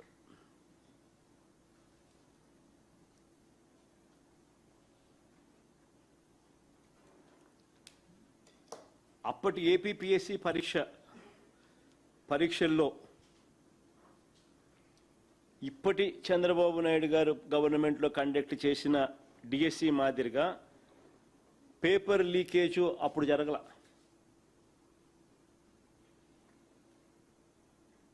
అప్పట్లో చంద్రబాబు నాయుడు కన్ఫ్యూజన్ వద్దు, ఇప్పుడు నేను మాట్లాడేది అప్పుడు గురించి. అంటే అంటే మన ప్రభుత్వంలో మన చంద్రబాబు నాయుడు మా మీద చేస్తా ఉన్న ఆరోపణలను కౌంటర్ ఇస్తున్నా. అంటే మా ప్రభుత్వం అప్పటి ఏపీపీఎస్సి పరీక్షల్లో ఇప్పుడు చంద్రబాబు నాయుడు మాదిరిగా పేపర్ లీకేజ్ జరగల. ఇప్పటి డిఎస్సి మాదిరిగా ప్రశ్నాపత్రాల విభాగంలో పనిచేస్తా ఉన్న అవుట్సోర్సింగ్ ఉద్యోగులకు ఎవరికి ర్యాంకులు రాలా.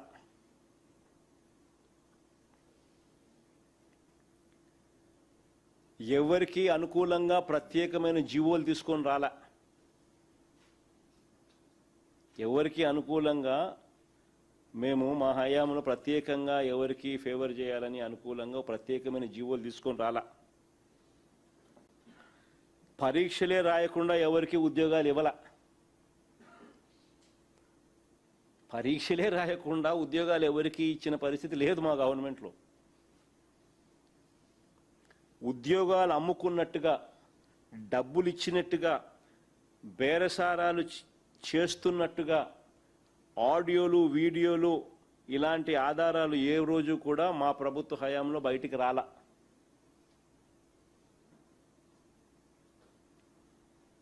తేడా చెప్తున్నా. అప్పటికి మా ప్రభుత్వంలో చంద్రబాబు నాయుడు చేస్తా ఉన్న పిచ్చి ఆరోపణలకు, చంద్రబాబు నాయుడు హయాంలో ఇప్పుడు జరిగిన నిజమైన ఈ స్కామ్కు మధ్య తేడా చెప్తా ఉన్నా. బయటకు వస్తున్నదల్లా కేవలం చంద్రబాబు నాయుడు ఆక్రోశం, కొడుకును కాపాడుకోవాలన్న ఆయన ఆరాటం మాత్రమే బయటకు వస్తూ ఉన్నాయి. కొన్ని విషయాలు చెప్తా, కొన్ని ఫ్యాక్ట్స్ లేకపోతాం. దీనికి సంబంధించి కొన్ని ఫ్యాక్ట్స్ లేకపోతాం. చంద్రబాబు నాయుడు గారు ఏదైతే ఆరోపణలు చేస్తూ ఉన్నారో గతానికి సంబంధించి, మా ప్రభుత్వ హయాంలో ఏదైతే సోకాల్డ్ జరిగిందని చెప్పి ఇష్టం వచ్చినట్టుగా ఈయన తప్పుడు ఆరోపణలు ఏదైతే చేసే కార్యక్రమం చేస్తా ఉన్నారో దాని ఫ్యాక్ట్స్ లేకపోతాం. చంద్రబాబు నాయుడు గారు అధికారంలోకి వచ్చిన తర్వాత తొలి ఏడాదిలోనే ఏప్రిల్లోనే ఒక సిట్ వేశాడు. 2025 ఏప్రిల్లోనే చంద్రబాబు నాయుడు గారు అధికారంలోకి వస్తూనే ఒక సిట్ వేసినాడు.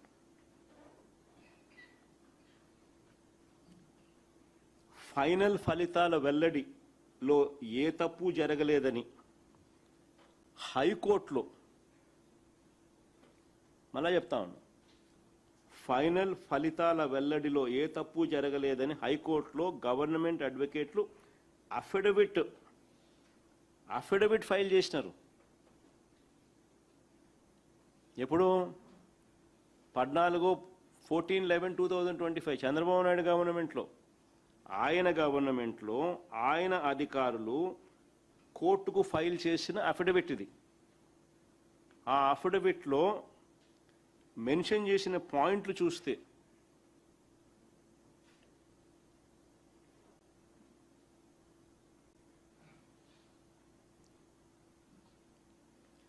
I submit that the manual evaluation camp was conducted in 3 camps, among them 2 in the premises of APPSC and other at SRR and CVR College. The entire evaluation was conducted under the CCTV surveillance by the evaluators deputed from different universities, and the staff of the commission also worked as camp officers, assistant camp officers and scrutinizers. After completion of the said process, interviews were conducted and selections were finalized as per procedure. The entire records, files, payments, particulars are available. ఇది ఎందుకు very important అనేది ముందర చెప్తా. చంద్రబాబు నాయుడు గారి గవర్నమెంట్లోనే చంద్రబాబు నాయుడు గారి అధికారులే 14/11/2025 అంటే చంద్రబాబు నాయుడు ముఖ్యమంత్రిగా ఉండగా ఫైల్ చేసిన అఫిడవిట్ ఇది కోర్టులో. ఇది ఒకవైపున జరుగుతూ ఉండగానే చంద్రబాబు నాయుడు గారు రెండో సిట్ వేసినాడు మళ్ళా. మొదటి సిట్ మీద నమ్మకం లేక అఫిడవిట్లు ఈ మాదిరిగా చంద్రబాబు నాయుడుకి వ్యతిరేకంగా పడ్డం మొదలుపెట్టేసరికి ఇరికిచ్చాలా, ఎలా ఇరికిచ్చాలా అనే తాపత్రయం అనేది బలంగా పెరుగుతూ రెండో సిట్ కూడా ఇది జరుగుతూ ఉండగానే రెండో సిట్ కూడా 2026 ఫిబ్రవరి 14న మరొక సిట్ వేశారు. నేను అడుగుతా ఉన్నా, సిట్లో ఉండేది ఎవరు అని. చంద్రబాబు నాయుడు గారి కింద పనిచేసేవారు కాదా అని అడుగుతా ఉన్నా. బురద జల్లడం కోసం దర్యాప్తు బృందాలను ఇష్టానుసారంగా వాడుకోవడం చంద్రబాబు నాయుడు గారికి ఏమైనా కొత్త అని అడుగుతా ఉన్నా. అలవాటే కదా ఆయనకు. కానీ ఎవరు ఎంత దారుణంగా బిహేవ్ చేసినా కూడా ఫ్యాక్ట్స్ని అయితే ఎవరు బూడ్చిపెట్టలేరు, బయటికి రావాల్సిందే. ఎందుకంటే అవన్నీ కూడా ఫ్యాక్ట్స్ కాబట్టి వాస్తవాలు ఆటోమేటిక్లీ బయటకు వస్తాయి. 2019 ఎన్నికలకు ముందు, ఇది వెరీ ఇంపార్టెంట్, ఈ నుంచి నేను చెప్తాను ప్రతి పాయింట్ కొంచెం చూసుకుంటూ. 2019 ఎన్నికలకు ముందు చంద్రబాబు ఎన్నికల నోటిఫికేషన్కు కేవలం 76 రోజుల ముందు హడావిడిగా ఈ గ్రూప్ 1 నోటిఫికేషన్ ఇచ్చాడు. ఈ నోటిఫికేషన్ ఇచ్చింది మేం కాదు. 2019 ఎన్నికలకు ముందు చంద్రబాబు గారే 76 రోజుల ముందు హడావిడిగా ఈ గ్రూప్ 1 నోటిఫికేషన్ ఇచ్చాడు. మా ప్రభుత్వం రాకమునిపే మే 26, 2019, మళ్ళా రిపీట్ చేస్తున్న డేట్, మే 26, 2019 ప్రిలిమ్స్ ఎగ్జామ్స్ కూడా అయిపోయినాయి.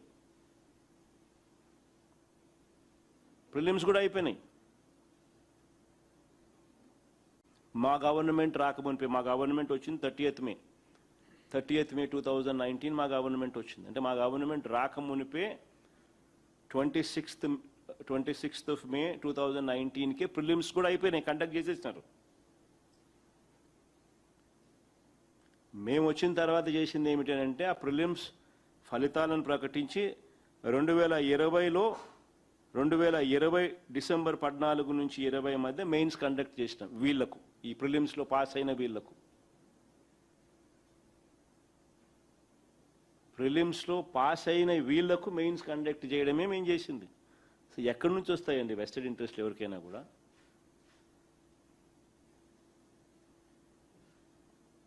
ఎందుకు వస్తాయండి ఎవరికైనా కూడా?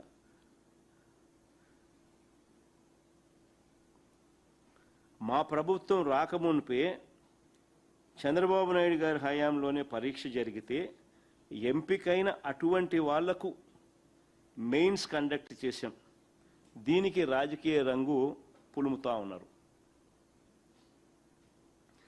ఇంకిత జ్ఞానం ఉన్న వాళ్ళు ఎవరైనా కూడా ఇది చేస్తారనేది అందరూ కూడా ఆలోచన చేయమని అడుగుతా ఉన్నారు. కోవిడ్ పరిస్థితులు తీవ్రంగా ఉన్న సమయం అది. అలాంటి సమయాల్లో ఈ ఫలితాల వెల్లడి ఆలస్యం కాకూడదని అప్పటి ఏపీపీఎస్సీ కమిషన్ డిజిటల్ ఎవాల్యుయేషన్కు వెళ్లాలని నిర్ణయం తీసుకుంది.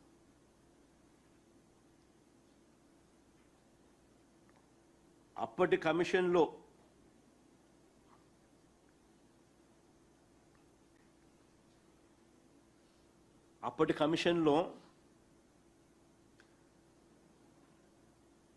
మునుపటి చంద్రబాబు గారి ప్రభుత్వంలోనే నియామకమైన 5 సభ్యులు కూడా దీనికి కన్సెంట్ ఇచ్చినారు. బోర్డులో ఉన్న సభ్యులు కూడా చంద్రబాబు నాయుడు గారు సగం మంది సభ్యులు ఇంకా అప్పుడే 10 మందిలో 5 మంది వాళ్ళే ఉన్నారు. వాళ్ళు కూడా కన్సెంట్ ఇచ్చినారు. డిజిటల్ ఎవాల్యుయేషన్ అంటే ఏందో కాదు. డిజిటల్ ఎవాల్యుయేషన్ అంటే ఏంది? డిజిటల్ ఎవాల్యుయేషన్ అంటే రాసిన ఆన్సర్ స్క్రిప్ట్స్ను స్కాన్ చేసి ఎవాల్యుయేషన్ కోసం ఆన్లైన్లో ఎవాల్యుయేషన్ చేసే వారికి పంపిస్తారు. వాళ్ళు ఆన్లైన్లో మార్కులు వేస్తారు. ఇది డిజిటల్ ఎవాల్యుయేషన్ అంటే. ఇది కూడా కోవిడ్ వల్ల. ఆ రోజుల్లో కోవిడ్ పరిస్థితులు ఏమిటి, ఎంత సీరియస్గా ఉన్నాయనేది మీ అందరికీ కూడా జ్ఞాపకం ఉండే ఉంటుంది. రక్త సంబంధికులు చనిపోతే వారికి అంత్యక్రియలు కూడా నిర్వహించాలంటే బంధువులు సైతం భయపడే పరిస్థితులు అప్పట్లో.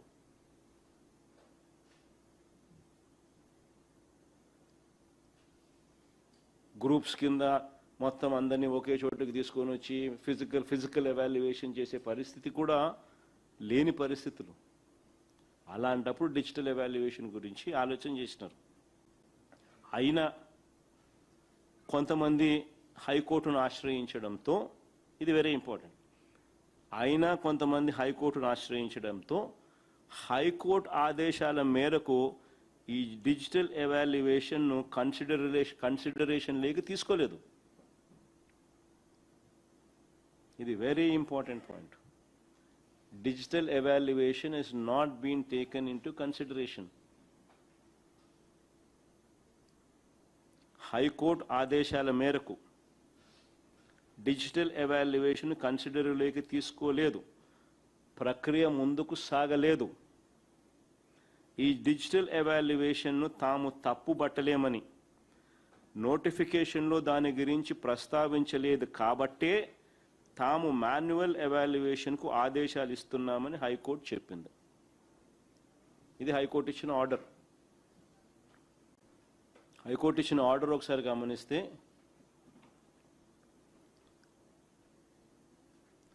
This order will not preclude the APPSC from adopting digital or any other such advanced modes for future evaluation, future examinations. However, the decision to adopt these new emerging methods should be taken strictly as per the law. Further ga చెప్పింది ఏంటంటే, digital evaluation తాము తప్పు పెట్టలేమని notification దగ్గర నుంచి, నోటిఫికేషన్లో దీని గురించి ప్రస్తావించలేదు కాబట్టి తాము మాన్యువల్ ఎవాల్యుయేషన్కు ఆదేశాలు ఇస్తున్నామని హైకోర్టు చెప్పింది. This is what high court is said.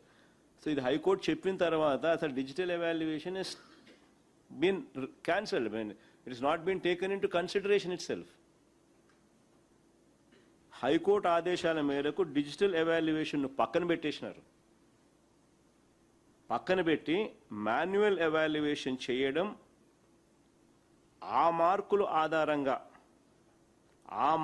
ఆధారంగా వారందరికీ ఇంటర్వ్యూలు నిర్వహించడం, రిక్రూట్మెంట్ పూర్తి చేసి ఆ 165 మందికి పోస్టులు ఇచ్చినారు. ప్రతి దశ కూడా హైకోర్టు ఆదేశాలతోనే ప్రక్రియ అంతా నడిచింది. ప్రతి దశలో కూడా హైకోర్టు ఆదేశాలతోనే ఈ ప్రక్రియ అంతా కూడా నడిచింది. ఇంకా విచిత్రం ఏమిటంటే, 4 ఏళ్ల నుంచి వీళ్ళంతా ఉద్యోగాలు చేస్తూ ఉన్నారు, ఈ 165 మంది. 4 ఏళ్ల తర్వాత ఇప్పుడు మళ్ళీ చంద్రబాబు నాయుడు గారు వారిపై విషం కక్కుతున్నారు.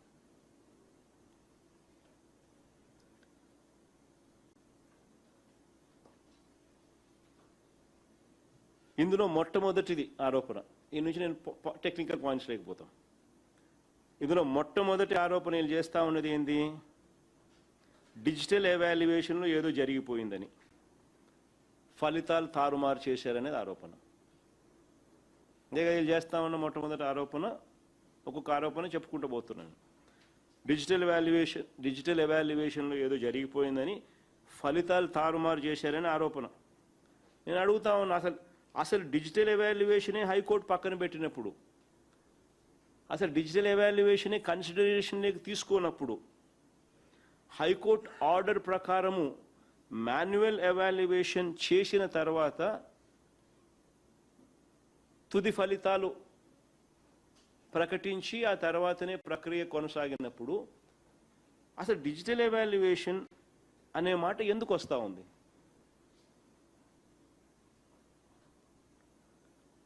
Serious, very important point.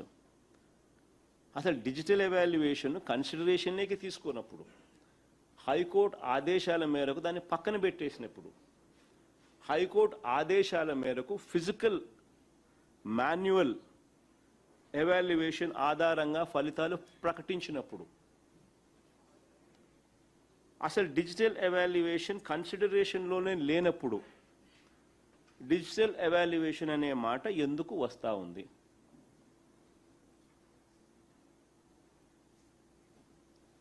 This is number 1 point.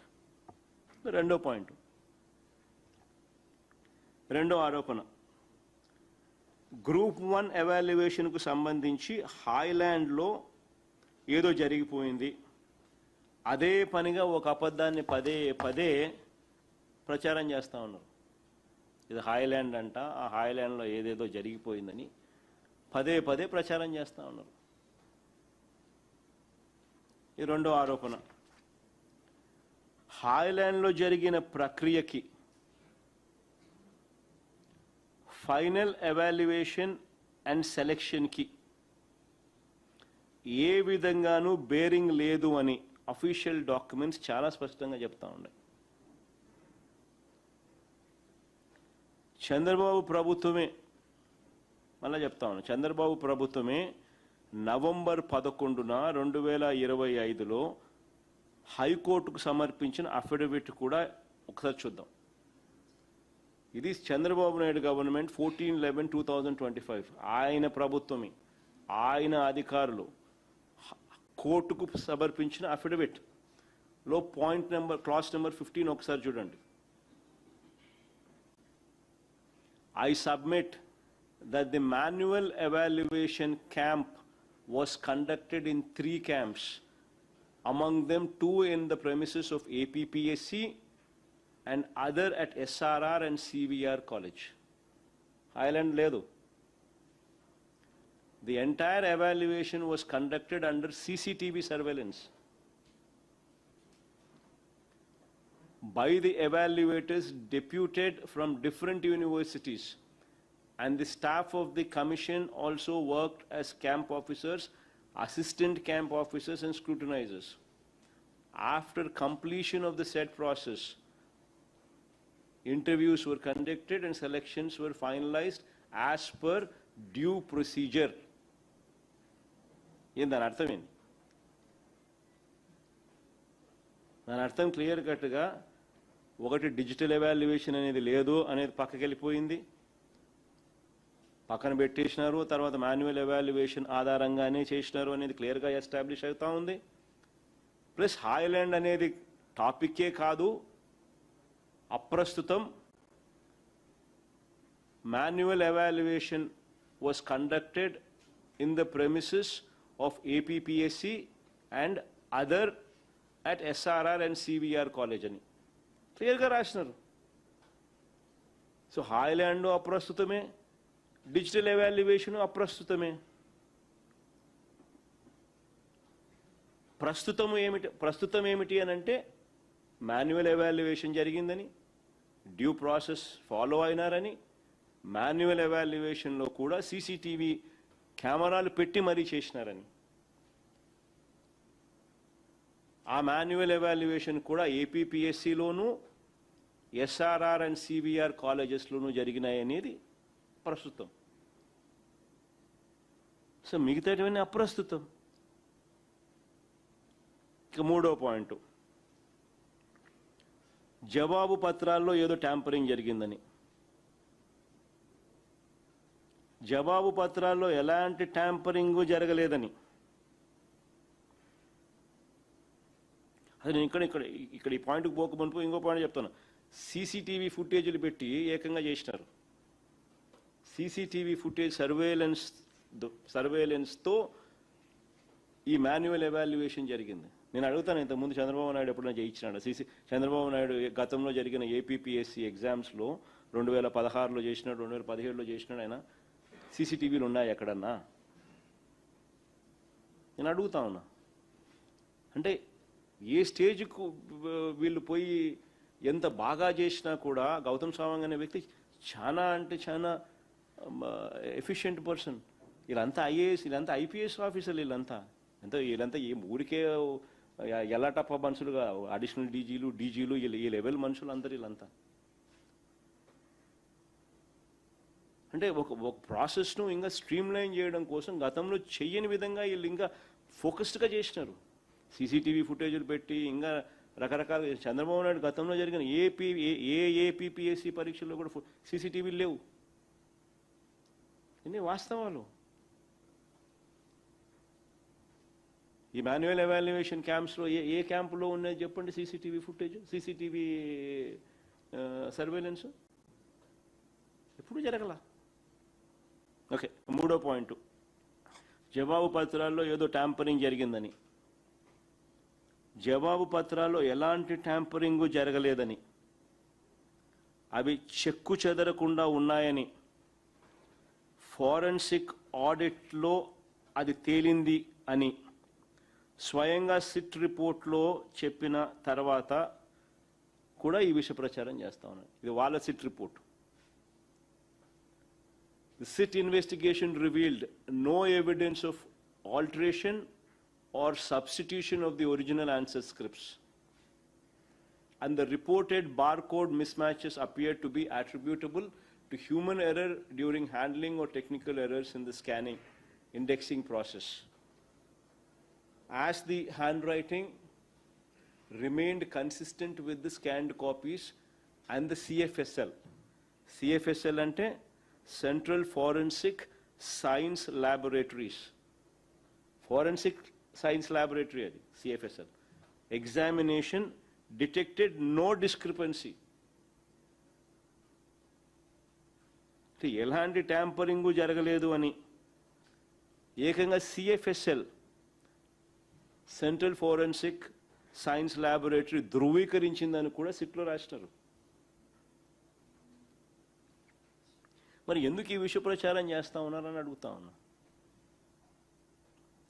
కేవలం అబ్బ కొడుకును కాపాడుకునే దానికోసం, అంతకని ఇంకా వేరేదేమి నాకు కనపడ్డం. ఓఎంఆర్ ఎవాల్యుయేషన్ స్లిప్పుల్లో ఎలాంటి మార్పులు చేర్పులు లేవని, ఇదే ఇంకా ఫర్దర్గా సిట్ రిపోర్ట్ చూడండి ఒకసారి. ఓఎంఆర్ ఎవాల్యుయేషన్లో ఎలాంటి మార్పులు చేర్పులు లేవని, జవాబు పత్రాల్లో కూడా ఎలాంటి మార్పులు చేర్పులు చోటు చేసుకోలేదని, అభ్యర్థులు సాధించిన మార్కుల పైన వారి ర్యాంకుల పైన ఎలాంటి ఇంపాక్ట్ కూడా చూపలేదని స్వయంగా సిట్ చెప్పిన తర్వాత కూడా ఇక ఆర్గ్యుమెంట్ ఎక్కడుందని అడుగుతా ఉన్నా. సిట్టే వాళ్ళ సిట్లో ఫర్దర్గా వాళ్ళు చెప్పిన మాట, no variation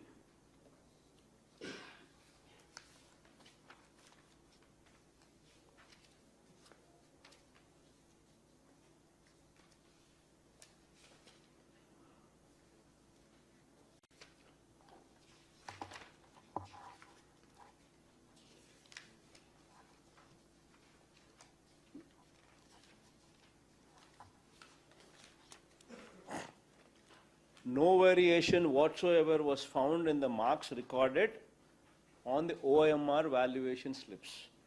The discrepancies observed in the error lists were found to be technical in nature, arising from scanning and OMR reading issues, and did not result in any alteration, addition, deletion, or manipulation of the marks awarded to the candidates. Accordingly, the investigation established that the discrepancies in the error lists were attributable to technical scanning errors and had no impact on the marks secured by the candidates or the preparation of the general ranking list. Sit. వాళ్ళ సిట్టే ఇచ్చిన report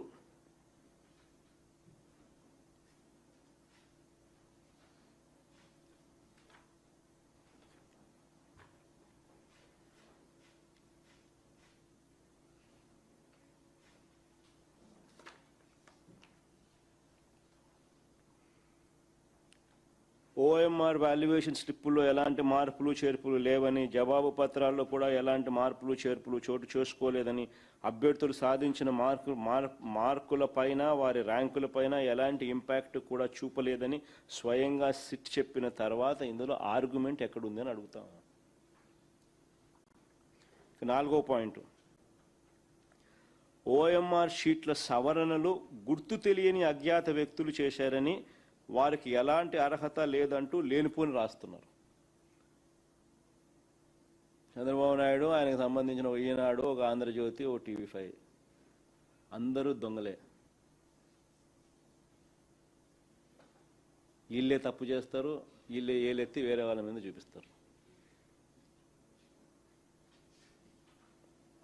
ఇది 4వ ఆరోపణ, OMR షీట్ల సవరణలు గుర్తు తెలియని అజ్ఞాత వ్యక్తులు చేశారని వారికి ఎలాంటి అర్హత లేదంటూ లేనిపోని రాస్తా ఉన్నారు. ఆశ్చర్యం అనిపిస్తుంది. సీసీటీవీ సర్వేలెన్స్లో జరుగుతుంది. CFL central forensic science laboratory reports చెప్తా ఉన్నాయి ఎలాంటి ట్యాంపరింగ్ జరగలేదని. సిట్ రాయక తప్పని పరిస్థితుల్లో ఎన్ని కూడా రాస్తా ఉంది. మరి ఏ రకంగా ఎవడో గుర్తు తెలియని అజ్ఞాత వ్యక్తులు చేశారని వారికి ఎలాంటి అర్హత లేదని లేనిపోని రాస్తా ఉన్నారు. ఓఎంఆర్ షీట్ల సవరణలు అంట ఎలా చేస్తారండి అట? కానీ ఇదే సిట్ నివేదిక రిపోర్ట్లో, ఇదే సిట్స్ నివేదిక దీనికి సంబంధించి ఏం రాసినారు? Accordingly, the SIT examined the concerned examiners and showed them the respective OMR valuation slips containing such corrections.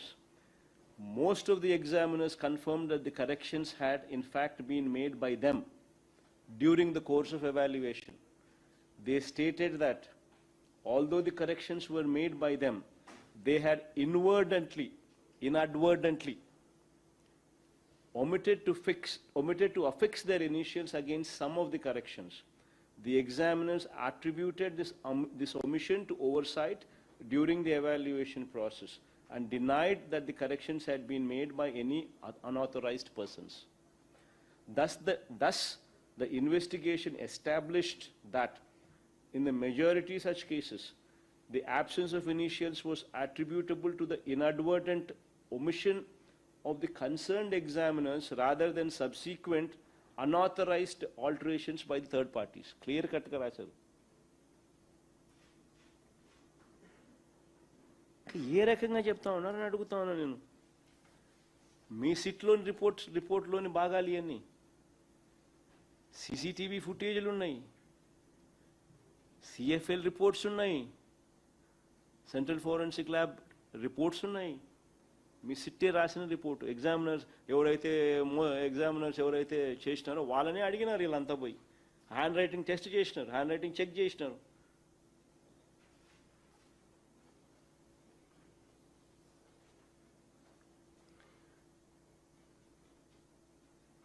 SIT నివేదికలో ఎగ్జామినర్సే సవరణలు చేశారని బయట వ్యక్తులు మార్చే అవకాశం కూడా లేదని క్లియర్గా చెప్పినారు.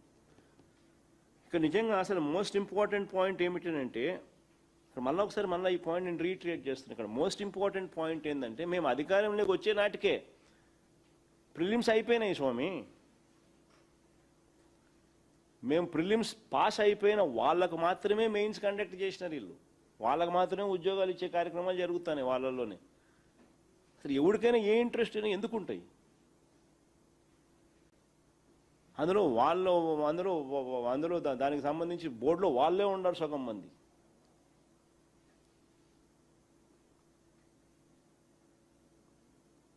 ఎవడైనా ఎందుకు చేస్తారు?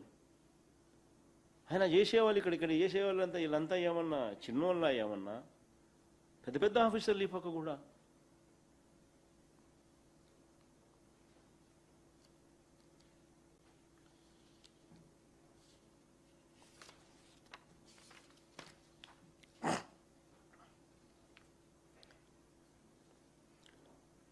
ఐదోది, ఒకసారి దిద్దిన తర్వాత కరెక్షన్స్ చేశారని చెప్తున్నారు. ఒకసారి దిద్దిన తర్వాత కరెక్షన్స్ చేశారట. నిజంగా నాకు ఆశ్చర్యం అనిపిస్తుంది.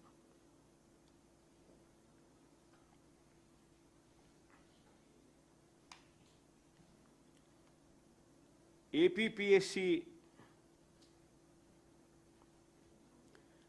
ఏపీపీఎస్సి పేపర్లో ఎవాల్యుయేషన్ అనేది నిజంగా ఎలా జరుగుతాయి అనేది ఒకసారి అర్థం కావాలి. ఒకసారి దిద్దిన తర్వాత కరెక్షన్స్ చేశారంట, తప్పంట. స్వామి, అసలు కరెక్షన్స్ చేయడం కోసమే ఒక ప్రక్రియ అనేది ఉంది. స్టూడెంట్కు, క్యాండిడేట్కి ఏదైతే ఎగ్జామ్ రాస్తారో ఆ రాసిన క్యాండిడేట్కి నష్టం జరగకూడదని మల్టిపుల్ చెక్స్ ఉంటాయి, మల్టిపుల్ లేయర్స్లో కరెక్షన్స్ చేస్తారు. ఇది యూపీఎస్సీ అయినా కానీ ఏపీపీఎస్సీ అయినా కానీ ఇది ఒక ప్రక్రియ. లేకపోతే ఎవడో ఒక ఎగ్జామినర్ తప్పు చేస్తే అది స్టూడెంట్కు నష్టం జరగకూడదు కదా. సో మల్టిపుల్ లేయర్స్ ఉంటాయి. సో ప్రాసెస్ ఏపీపీఎస్సి పేపర్ల ఎవాల్యుయేషన్ అనేక దశలు, అనేక మంది బాధ్యులు ఉంటారు. ఒక క్యాంప్ ఆఫీసర్ ఉంటాడు, ఆయన కింద అసిస్టెంట్ క్యాంప్ ఆఫీసర్ ఉంటాడు, ఆయన కింద ఎగ్జామినర్ ఉంటాడు. ఎగ్జామినర్ చేసిన ఎవాల్యుయేషన్ పరిశీలించడానికి ఒక స్క్రూటనైజర్ ఉంటారు. వీళ్ళందరి మీద ఒక చీఫ్ ఎగ్జామినర్ ఉంటాడు. ప్రతి జవాబు పత్రాన్ని వీళ్ళంతా చూస్తారు. జవాబు పత్రం వీళ్ళందరి దగ్గరకు వెళ్తుంది. ప్రతి ఒక్కరూ దాన్ని పరిశీలిస్తారు. క్యాండిడేట్కు నష్టం జరగకుండా ఎక్కడైనా తప్పులు జరిగితే సరిదిద్దాల్సిన చోట వీళ్ళంతా సరిదిద్దుతారు. ఈ దిద్దుబాట్లన్నీ కూడా కంట్రోల్ బండిల్ స్లిప్పుల్లో నమోదవుతాయి. ప్రతి ఒక్కరి సంతకాలు ఉంటాయి. ఇది డిస్ప్లే చేయమా, ఇది కంట్రోల్ బండిల్ స్లిప్పు. ప్రతి ఒక్కరి సంతకాలు ఉంటాయి. ఈ దిద్దుబాట్లన్నీ కూడా ఇక్కడ గమనిస్తే corrections, the number of corrections అని ఇది ఒక ప్రొసీజరు.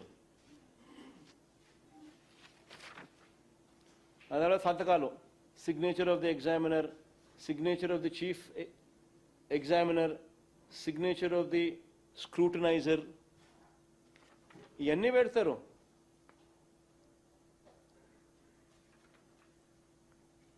ఇంకా ఇంకోటి మీ అందరికీ తెలియాల్సిన అవసరం ఏంటంటే, ఏ పేపర్ ఎవరిది అని, ఏ స్టూడెంట్ది అని ఎవరికీ తెలియదు. బార్కోడ్,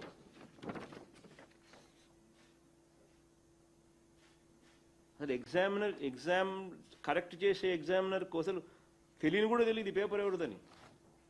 స్టూడెంట్ పేరు ఉండదు, బార్కోడ్ ఉంటుంది అంతే. మన సీసీటీవీ ఫుటేజ్లు కూడా కొత్తగా యాడ్ చేసినారు. సీసీటీవీలకు కూడా ఎట్లా చేస్తారండి? అసలు ఈ దిద్దుబాట్లన్నీ కూడా కంట్రోల్ బండిల్ స్లిప్లో నమోదవుతాయి. ప్రతి ఒక్కరి సంతకాలు ఉంటాయి. సవరణలు అనేవి ఎవాల్యుయేషన్ ప్రక్రియలో ఒక భాగం. ఏపీపీఎస్సీ అయినా సరే, యూపీఎస్సీలో అయినా కూడా. ఇంకా సుప్రీంకోర్టు జడ్జిమెంట్ కూడా ఒకటి ఉంది, అది కూడా చూపించము ఒకసారి.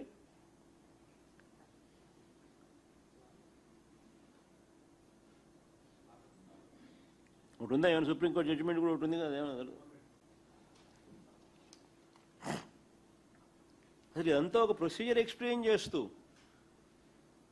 ఈ చీఫ్ ఎగ్జామినర్ ఎవరైతే ఉన్నారో చీఫ్ ఎగ్జామినర్ డ్యూటీని కూడా చెప్తూ, చీఫ్ ఎగ్జామినర్ కూడా last authority to even also make corrections. Supreme court judgement also. Procedure ఊరికి వక్రీకరించాలని చెప్పి, దానికి ఏదో అపోహలు క్రియేట్ చేయాలని చెప్పి రొటీన్గా జరిగే ప్రొసీజర్ను ఏదేదో తప్పు జరిగినట్టుగా భూతద్దం పెట్టి మ్యాగ్నిఫై చేసి తప్పు జరిగినాయి అన్నట్టుగా బండలేయడం చేసే కార్యక్రమం ఎంత మటుకు సబబని అడుగుతా ఉన్నా నేను. 6వ పాయింట్, రిటర్న్ టెస్ట్లో తక్కువ మార్కులు వచ్చిన వారికి ఇంటర్వ్యూలో ఎక్కువ మార్కులు వచ్చాయని మరొక వక్రీకరణ. నేను చంద్రబాబు నాయుడు గట్టిగా అడుగుతా ఉన్నా, చంద్రబాబు నాయుడు సవాలు విసురుతా ఉన్నా. ఆయన గత హయాంలో జరిగిన ఏపీపీఎస్సి మొత్తం ఫలితాలను బయట పెట్టగలడా? ఇంటర్వ్యూలో ఎన్ని మార్కులు వచ్చినాయి, రిటర్న్ టెస్ట్లో ఎన్ని మార్కులు వచ్చాయని చెప్పి డిఫరెన్షియేట్ చేస్తూ చూపించగలడా? ఛాలెంజ్ చేస్తా ఉన్నా. అసలు కథ పూర్తిగా అందరికీ తెలిసిపోతుంది. నిజంగా అసలు ఏపీపీఎస్సిలో ఒక రిఫార్మ్స్ తీసుకొచ్చింది నిజంగా ఎక్కడైనా జరిగింది అని అంటే మా గవర్నమెంట్లోనే గర్వంగా కూడా చెప్పగలుగుతాం. ఎందుకంటే గౌతమ్ సావంగ్ అనే వ్యక్తి he was very decent man. ఒక రిఫార్మ్స్ తీసుకొచ్చే దాంట్లో అందరికన్నా అడుగులు ముందుకేస్తున్నాడు ఆయన. I appreciate that person also. In fact ఎలాంటి రిఫార్మ్స్ వచ్చినాయనంటే అసలు ఏపీపీఎస్సీ రిక్రూట్మెంట్ విప్లవాత్మక సంస్కరణలు తీసుకొచ్చినారు. ఏపీపీఎస్సీ ఎగ్జామ్ సెంటర్స్లోను, ఎవాల్యుయేషన్ సెంటర్స్లోను చరిత్రలో ఎప్పుడు ఇంతకు ముందు జరగని విధంగా సీసీ కెమెరాలు తీసుకొచ్చినాం. మా ప్రభుత్వ హయాంలోనే అది స్టార్ట్ అయింది. ఫేషియల్ రికగ్నిషను బయోమెట్రిక్తో థంబ్ ఇంప్రెషన్ తీసుకున్న తర్వాతనే ఎగ్జామ్ హాల్స్లోకి ప్రవేశం కల్పించేవాళ్ళం. స్టూడెంట్ ఎవడన్నా కూడా నీ పేరుతో ఇంకోడో స్టూడెంట్ రాసే పరిస్థితిని కూడా ఎక్కడ జరిగేది కాదు. ఫేషియల్ రికగ్నిషన్ తీసుకొచ్చినారు, థంబ్ ఇంప్రెషన్ తీసుకొచ్చినారు. రెండు అయిన తర్వాతనే ఎగ్జామినేషన్ సెంటర్లోకి స్టూడెంట్ అపేర్ అవుతాడు. తొలిసారిగా ప్రతి పరీక్ష హాల్లో సీసీ కెమెరాలు తీసుకొచ్చినారు. గతంలో ఎప్పుడూ కూడా ఇంత పారదర్శకంగా పరీక్షలు నిర్వహించలేదు. ఇన్ఫ్యాక్ట్ మనం తీసుకొచ్చిన తర్వాతనే యూపీఎస్సీలో కూడా ఇవే వాటిని అనుసరించడం మొదలుపెట్టినారు, ఇవే పద్ధతులు. ఆల్ దీస్ ఆర్ సంస్కరణలు. ఇన్ఫ్యాక్ట్ రిక్రూట్మెంట్లో ఈ ఇంటర్వ్యూస్ అనేటి ఎంత సంస్కరణలు తీసుకొచ్చినారనంటే వైఎస్ఆర్సీపీ రాకమునుపు ఏపీపీఎస్సీ సెలక్షన్కు సంబంధించి ఒకటే ఇంటర్వ్యూ బోర్డు. ఇది బాగా అందరు వినండి. ఇది వైఎస్ఆర్సీపీ నిజంగా ప్రభుత్వం ఎంత సిన్సియర్గా ఎంత ట్రాన్స్పరెంట్గా చేసిందన్న దానికి నిదర్శనం. వైఎస్ఆర్సీపీ ప్రభుత్వం రాకమునుపు ఏపీపీఎస్సీ సెలక్షన్స్కు సంబంధించి ఒకే ఇంటర్వ్యూ బోర్డు. అందులో ఒకరు మాత్రమే సివిల్ సర్వీసెస్ అధికారి ఆ బోర్డులో కూడా. కానీ మేము వచ్చిన తర్వాత మూడు ఇంటర్వ్యూ బోర్డులు పెట్టడమే కాకుండా మొత్తంగా 24 మంది ఐపీఎస్ ఐఏఎస్ అధికారులు ఇంటర్వ్యూలు చేసేవాళ్ళు. 24 మంది, ఒకరు కాదు. గతంలో మాదిరిగా ఒకరు కాదు బోర్డు మెంబర్. 24 మంది ఐపీఎస్ ఐఏఎస్లు ఇంటర్వ్యూలు చేశారు. ఒక బోర్డు కాదు, 3 బోర్డులు. దీంతో పాటు రాష్ట్రంలోని వివిధ యూనివర్సిటీలకు చెందిన 6 వీసీలు కూడా ఇంటర్వ్యూలు చేసిన వారిలో ఉన్నారు.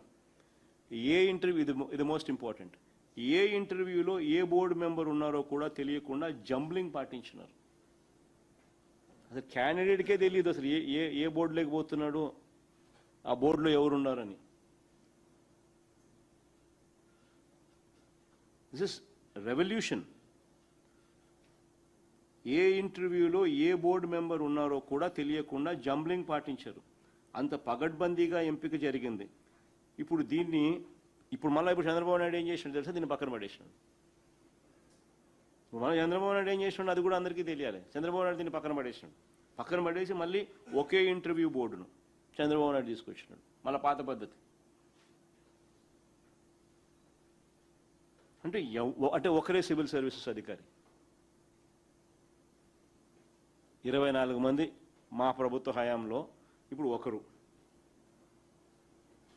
అసలు మా ప్రభుత్వానికి ఈ ప్రభుత్వానికి తేడా ఎంత ఉంది అని చెప్పడానికి నిజంగా మా హయాంలో 130,000 మంది ఉద్యోగాలు ఇచ్చిన గ్రామ సచివాలయాల్లో ఎక్కడన్నా ఒక్క కంప్లైంట్ వచ్చిందని అడుగుతా ఉన్నా.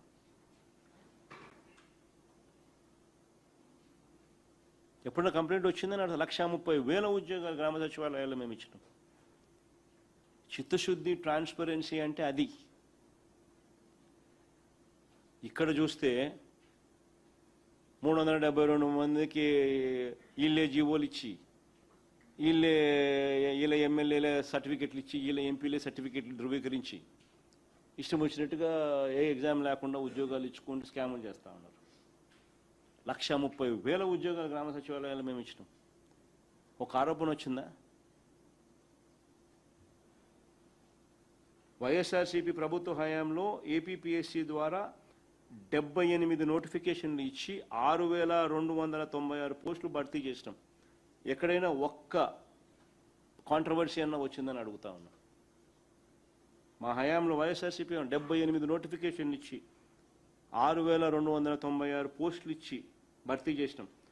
ఎక్కడా కూడా వివాదాలు లేవు. కాంట్రవర్సీస్ ఎక్కడా లేవు. మేము ఇచ్చిన దాంట్లో 7 నోటిఫికేషన్ చంద్రబాబు పెండింగ్లో పెట్టినాడు, మరో 2 రద్దు చేశాడు. ఇది చంద్రబాబు నాయుడు గారికి నిరుద్యోగుల మీద ఉన్న ప్రేమ.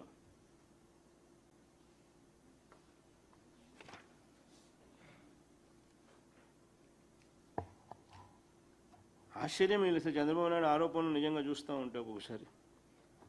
ఇంకోటి అంటాడు, కొంతమంది ఎవాల్యుయేటర్స్ 7th పాయింట్, కొంతమంది ఎవాల్యుయేటర్స్ సెల్ ఫోన్లో మాట్లాడారంట. ఎవాల్యుయేటర్స్ సెల్ ఫోన్లో మాట్లాడారంట, ఇవి సీసీ కెమెరాల్లో కనిపించాయంట. అసలు నేను అడుగుతాను, అసలు బుద్ధి జ్ఞానం ఉందా చంద్రబాబు నాయుడు నీకు అని చెప్పి అడుగుతా ఉన్నా. అసలు పేపర్ ఎవరిది అనేది ఎవరికి తెలియదు, బార్ కోడ్ ఉంటుంది, అసలు క్యాండిడేట్ పేరు కూడా ఉండదు. ఎవడి పేపర్ ఎవరు కరెక్ట్ చేస్తున్నారు అని మరి అది మరి ఏం మాట్లాడుతున్నాడు ఈ మనిషి?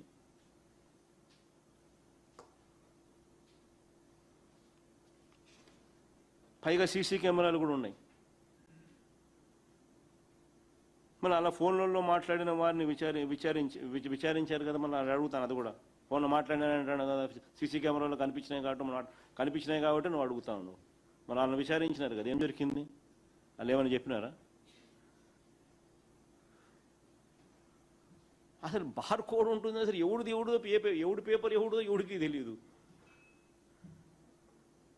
పైగా సీసీ కెమెరాలు. వక్రీకరణకైనా హద్దు పొద్దు అనేది ఎక్కడైనా ఉండాలి. నేను చంద్రబాబు నాయుడు గారిని గట్టిగా అడుగుతాను, చంద్రబాబు నాయుడు గారు, నువ్వు నీ కొడుకు ఇద్దరికి సవాల్ విసురుతాను. ఈ డిఎస్సి మా హయాంలో జరిగిన నువ్వు ఆరోపణ చేస్తావని ఆ డిఎస్సి 2 సిబిఐకి మేము రెడీ. మేము తప్పు చేయలేదు కాబట్టి నేను రెడీ అంటాను. మేము రెడీ అంటాను, నువ్వు రెడీనా? ఛాలెంజ్. చంద్రబాబు నాయుడు గట్టిగా అడుగుతాను, ఆయన కొడుకుని ఇద్దరిని.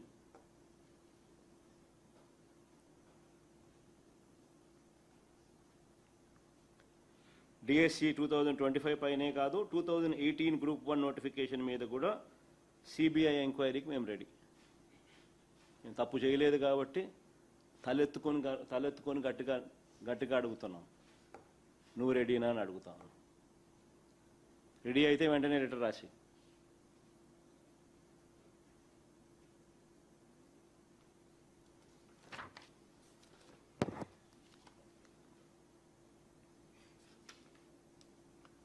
అప్పటి డిఎస్సి పరీక్షకు, అంటే మా హయాంలో జరిగిన డిఎస్సి పరీక్షకు ఇప్పుడు డిఎస్సి పరీక్షకు ఇప్పుడు అదేంటే ఏపీపీఎస్సీని డిఎస్సిని చాలు. ఏపీపీఎస్సీ అప్పుడు ఏపీపీఎస్సీ ఇప్పుడు ఏపీపీఎస్సీకి రెండు పబ్లిక్ సర్వీస్ కమిషనే కదా, పరిధిలోకి వస్తాయి కదా రెండు కూడా. డిఎస్సి అప్పటి ఏపీపీఎస్సీ పరీక్ష ఇప్పుడు డిఎస్సి మాదిరిగా పేపర్ లీకేజ్ అనేది ఇంతకుముందు నేను చెప్పిన కొన్ని అప్పటికి ఇప్పటికీ మధ్య తేడాలు చెప్పిన. తేడాలేంటి? First time in the history పరీక్షే రాయకుండా నువ్వు టీచర్ ఉద్యోగాలు ఇస్తా ఉన్నావు. ఇంతకుముందు ఎప్పుడైనా జరిగిందా? జీవోలు ఇచ్చింది సాక్షాత్తు ఎడ్యుకేషన్ మంత్రి అనే వ్యక్తి సంతకాలు లేకోకుండా, ఎడ్యుకేషన్ మంత్రి కాంకరెన్స్ లేకుండా జీవోలు ఇవ్వగలుగుతారా? అంటే డైరెక్ట్గా జీవోలు నువ్వే ఇచ్చి వ్యవస్థను ఫెసిలిటేట్ చేసి 372 మందికి ఉద్యోగాలు ఇచ్చిన తర్వాత మళ్ళీ జీవోలను రద్దు చేసినాం. గేట్లు ఎత్తినాం, 372 మంది నింపినాం, మళ్ళీ గేట్లు మూసేసినాం. ఇది డైరెక్ట్గా చంద్రబాబు నాయుడు గారి కొడుకే ఎడ్యుకేషన్ మినిస్టర్.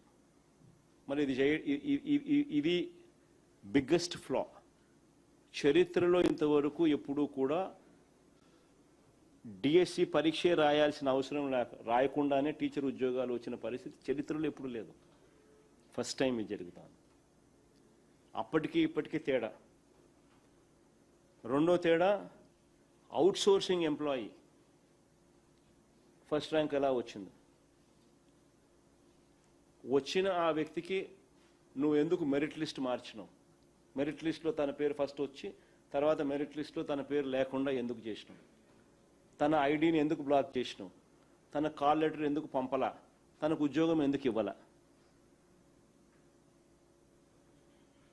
అంటే లీక్ అయిందని క్లియర్ కట్గా ఎస్టాబ్లిష్ అవుతా ఉన్న ఫ్యాక్ట్స్. బేరసారాలు జరిగినట్టుగా క్లియర్గా ఆడియో వీడియోలు కనిపిస్తూ ఉన్నా కూడా నువ్వు తీసుకున్న యాక్షన్ ఏంది? కనీసం టెలిఫోన్ నెంబర్ కనిపిస్తూ ఉన్నా కూడా సస్పెక్ట్ అని రాస్తావే తప్ప పేరు రాయలా. అంటే నిర్వీర్యం ఎలా చేస్తున్నావు అనే దానికి నిదర్శనం. స్టేషన్ బెయిల్ ఇచ్చి పంపిస్తావు, అరెస్టులు లేవు, యాక్షన్ లేదు. మరో కేసులో ఏకంగా 14 లక్షలు డబ్బు ట్రాన్స్ఫర్ ఎవరికి చేసినారో, డబ్బు ట్రాన్స్ఫర్ జరిగినా కూడా ఆ మనిషిని అరెస్ట్ చేయరు, విచారణ చేయరు. సో క్లియర్ కట్గా అప్పటికి ఇప్పటికీ తేడా. మీ పర్సనల్ ఇన్వాల్వ్మెంట్స్ అన్ని క్లియర్గా ఉన్నాయని క్లియర్గా అర్థమవుతాం. అప్పట్లో అసలు అది అది అది అది అప్పట్లో అధికారులు అసలు ఏపీపీఎస్సీ అనేది it's independent body, autonomous body. అందులో పెద్ద పెద్ద ఆఫీసర్లు అందరూ దాంట్లో ఉండి ఎగ్జామ్స్ కండక్ట్ చేస్తారు. ఇలాంటి దాంట్లో దొరలా. నువ్వేదో తప్పుడు ఆరోపణలు చేయడం తప్పనిచ్చి ఎవరికి వెస్టెడ్ ఇంట్రెస్ట్లు అంతకన్నా లేవు. పైగా మా ప్రభుత్వం రాకమునిపే ప్రిలిమ్స్ కూడా మీరే అయిపోయి చేసినారు. మేము ప్రిలిమ్స్లో పాస్ అయిన వాళ్ళకే మా వాళ్ళు మా ప్రభుత్వంలో తర్వాత మెయిన్స్ కండక్ట్ చేసి మాన్యువల్ కరెక్షన్స్ చేసి కోర్టు ఆర్డర్ల ప్రకారం కోర్టు ఆధ్వర్యంలోనే ప్రతి ప్రక్రియ జరిపి ఉద్యోగాలు ఇచ్చినారు. ఏం తప్పులు జరిగింది?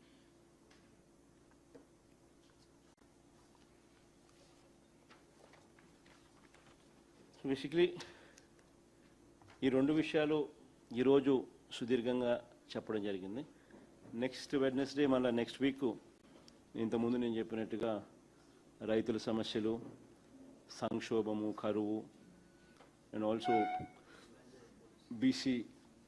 బీసీలకు సంబంధించి ఎవరు ఏం చేసినారు, బీసీల రిజర్వేషన్లకు సంబంధించి అంశాలు, ప్లస్ పోలీసుల చేతనే డైరెక్ట్గా దగ్గరుండి గంజాయి అమ్మిస్తూ ఉన్న పరిస్థితి, రాష్ట్రం మొత్తం గంజాయి ఆంధ్రప్రదేశ్గా ఎలా మారిపోయింది, ఈరోజు ఏ రకంగా ప్రతి ఊరి చివర ప్రతి ఊర్లోకి గంజాయి పాకింది. ఇంత దారుణంగా గంజాయి మద్యం గ్రామ స్థాయిలోకి వెళ్ళిపోయిన పరిస్థితులు ఎప్పుడూ లేవు. ఎక్కడ చూసినా, ఏ సందు చూసినా బెల్ట్ షాప్ కనిపిస్తుంది, ఏ ఊరు చూసినా బెల్ట్ షాప్ కనిపిస్తుంది, ఏ సందు ఏ ఊరిలో చూసినా గంజాయి దొరుకుతాం. డైరెక్ట్గా పోలీసులే గంజాయి అమ్మిస్తూ ఉన్నారు. ఈ పరిస్థితి ఇంతకుముందు ఎప్పుడూ లేదు. వీటి మీద సుదీర్ఘంగా నెక్స్ట్ వీక్ మళ్ళీ మాట్లాడతాం. సార్, ఈ మెగా డిఎస్సీ అంశానికి సంబంధించి మీరు సిబిఐ ఎంక్వైరీ కోసం ప్రభుత్వాన్ని ఎన్నిసార్లు డిమాండ్ చేస్తా ఉన్నా ప్రభుత్వం నుంచి సానుకూల స్పందన రావట్లేదు. సో మీరేమైనా డైరెక్ట్గా సిబిఐకి లేఖ రాయటం కానీ లేకపోతే ఈ ఆధారాలు సమర్పించడం కానీ మెగా డిఎస్సీ విషయంలో మీరు సిబిఐ ఎంక్వైరీ కోసం చాలా రోజులుగా పోరాటం చేస్తూ ఉన్నారు. బట్ ప్రభుత్వం ఈ విషయంలో స్పందించడం లేదు కదా. మీరే డైరెక్ట్గా ఏమైనా సిబిఐకి లేఖ రాయటం కానీ లేదంటే ఈ ఆధారాలు అందించడం కానీ ఎట్లాంటి ఆలోచన ఏమైనా చేస్తూ ఉన్నారు సార్?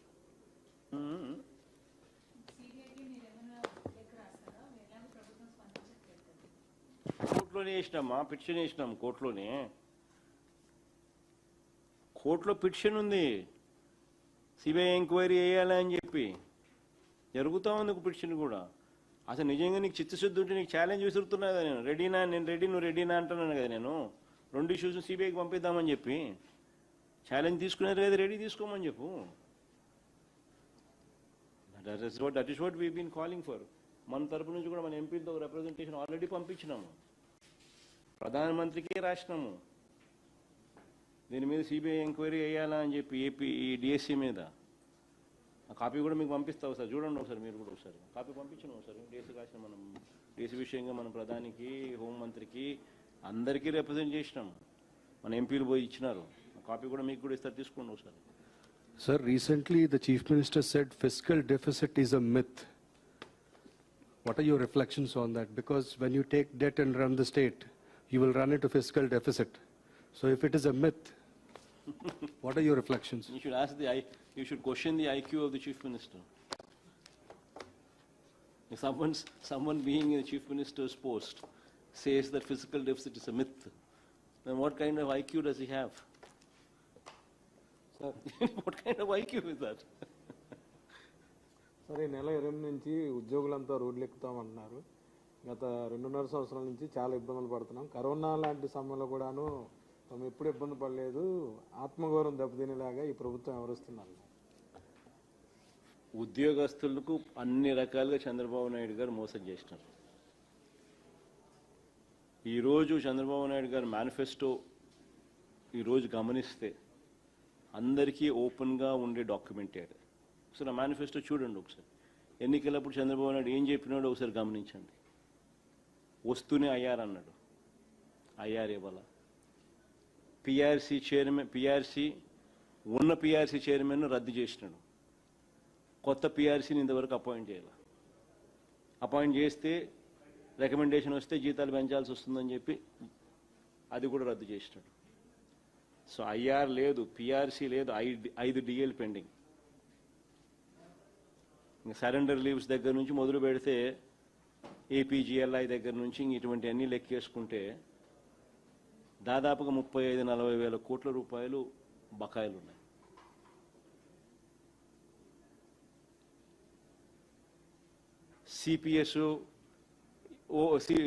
సిపిఎస్ను కూడా తీసేస్తాను అని చెప్పిన హామీ కూడా, అది కూడా మా ప్రభుత్వ హయాంలో కనీసం ఎంప్లాయీస్ గురించి ఆలోచన చేసి మేము తెచ్చిన ఒక రెవల్యూషను దేశం మొత్తం ఫాలో అవుతుంది ఈరోజు. GPS, guaranteed pension scheme. ఇప్పుడు అది లేదు, ఇది లేదు. ఈ రకంగా ఎంప్లాయీస్ అనేవాళ్ళు చంద్రబాబు నాయుడు గారి గవర్నమెంట్ మీద సంతోషం వ్యక్తం చేస్తారు. అన్ని రకాలుగా ఎంప్లాయీస్ను ఈరోజు అన్ని రకాలుగా ఎంప్లాయీస్కు నష్టం చేసిన వ్యక్తి చంద్రబాబు నాయుడు గారు. మరోవైపున వాళ్ళ ఆత్మస్థైర్యాన్ని దెబ్బతీస్తూ ఉన్నాడు, వాళ్ళ ఆత్మవిశ్వాసాన్ని దెబ్బతీస్తూ ఉన్నాడు. వాళ్ళ సమస్యల రిప్రజెంటేషన్ కోసం మా పార్టీ ఎంపీలతో కలిసి ఢిల్లీకి వెళ్ళి రిప్రజెంటేషన్ ఇస్తే, which is a genuine problem. TET అనేది వాళ్ళు సెలెక్ట్ అయినప్పుడు టెట్ ఎగ్జామ్ లేదు.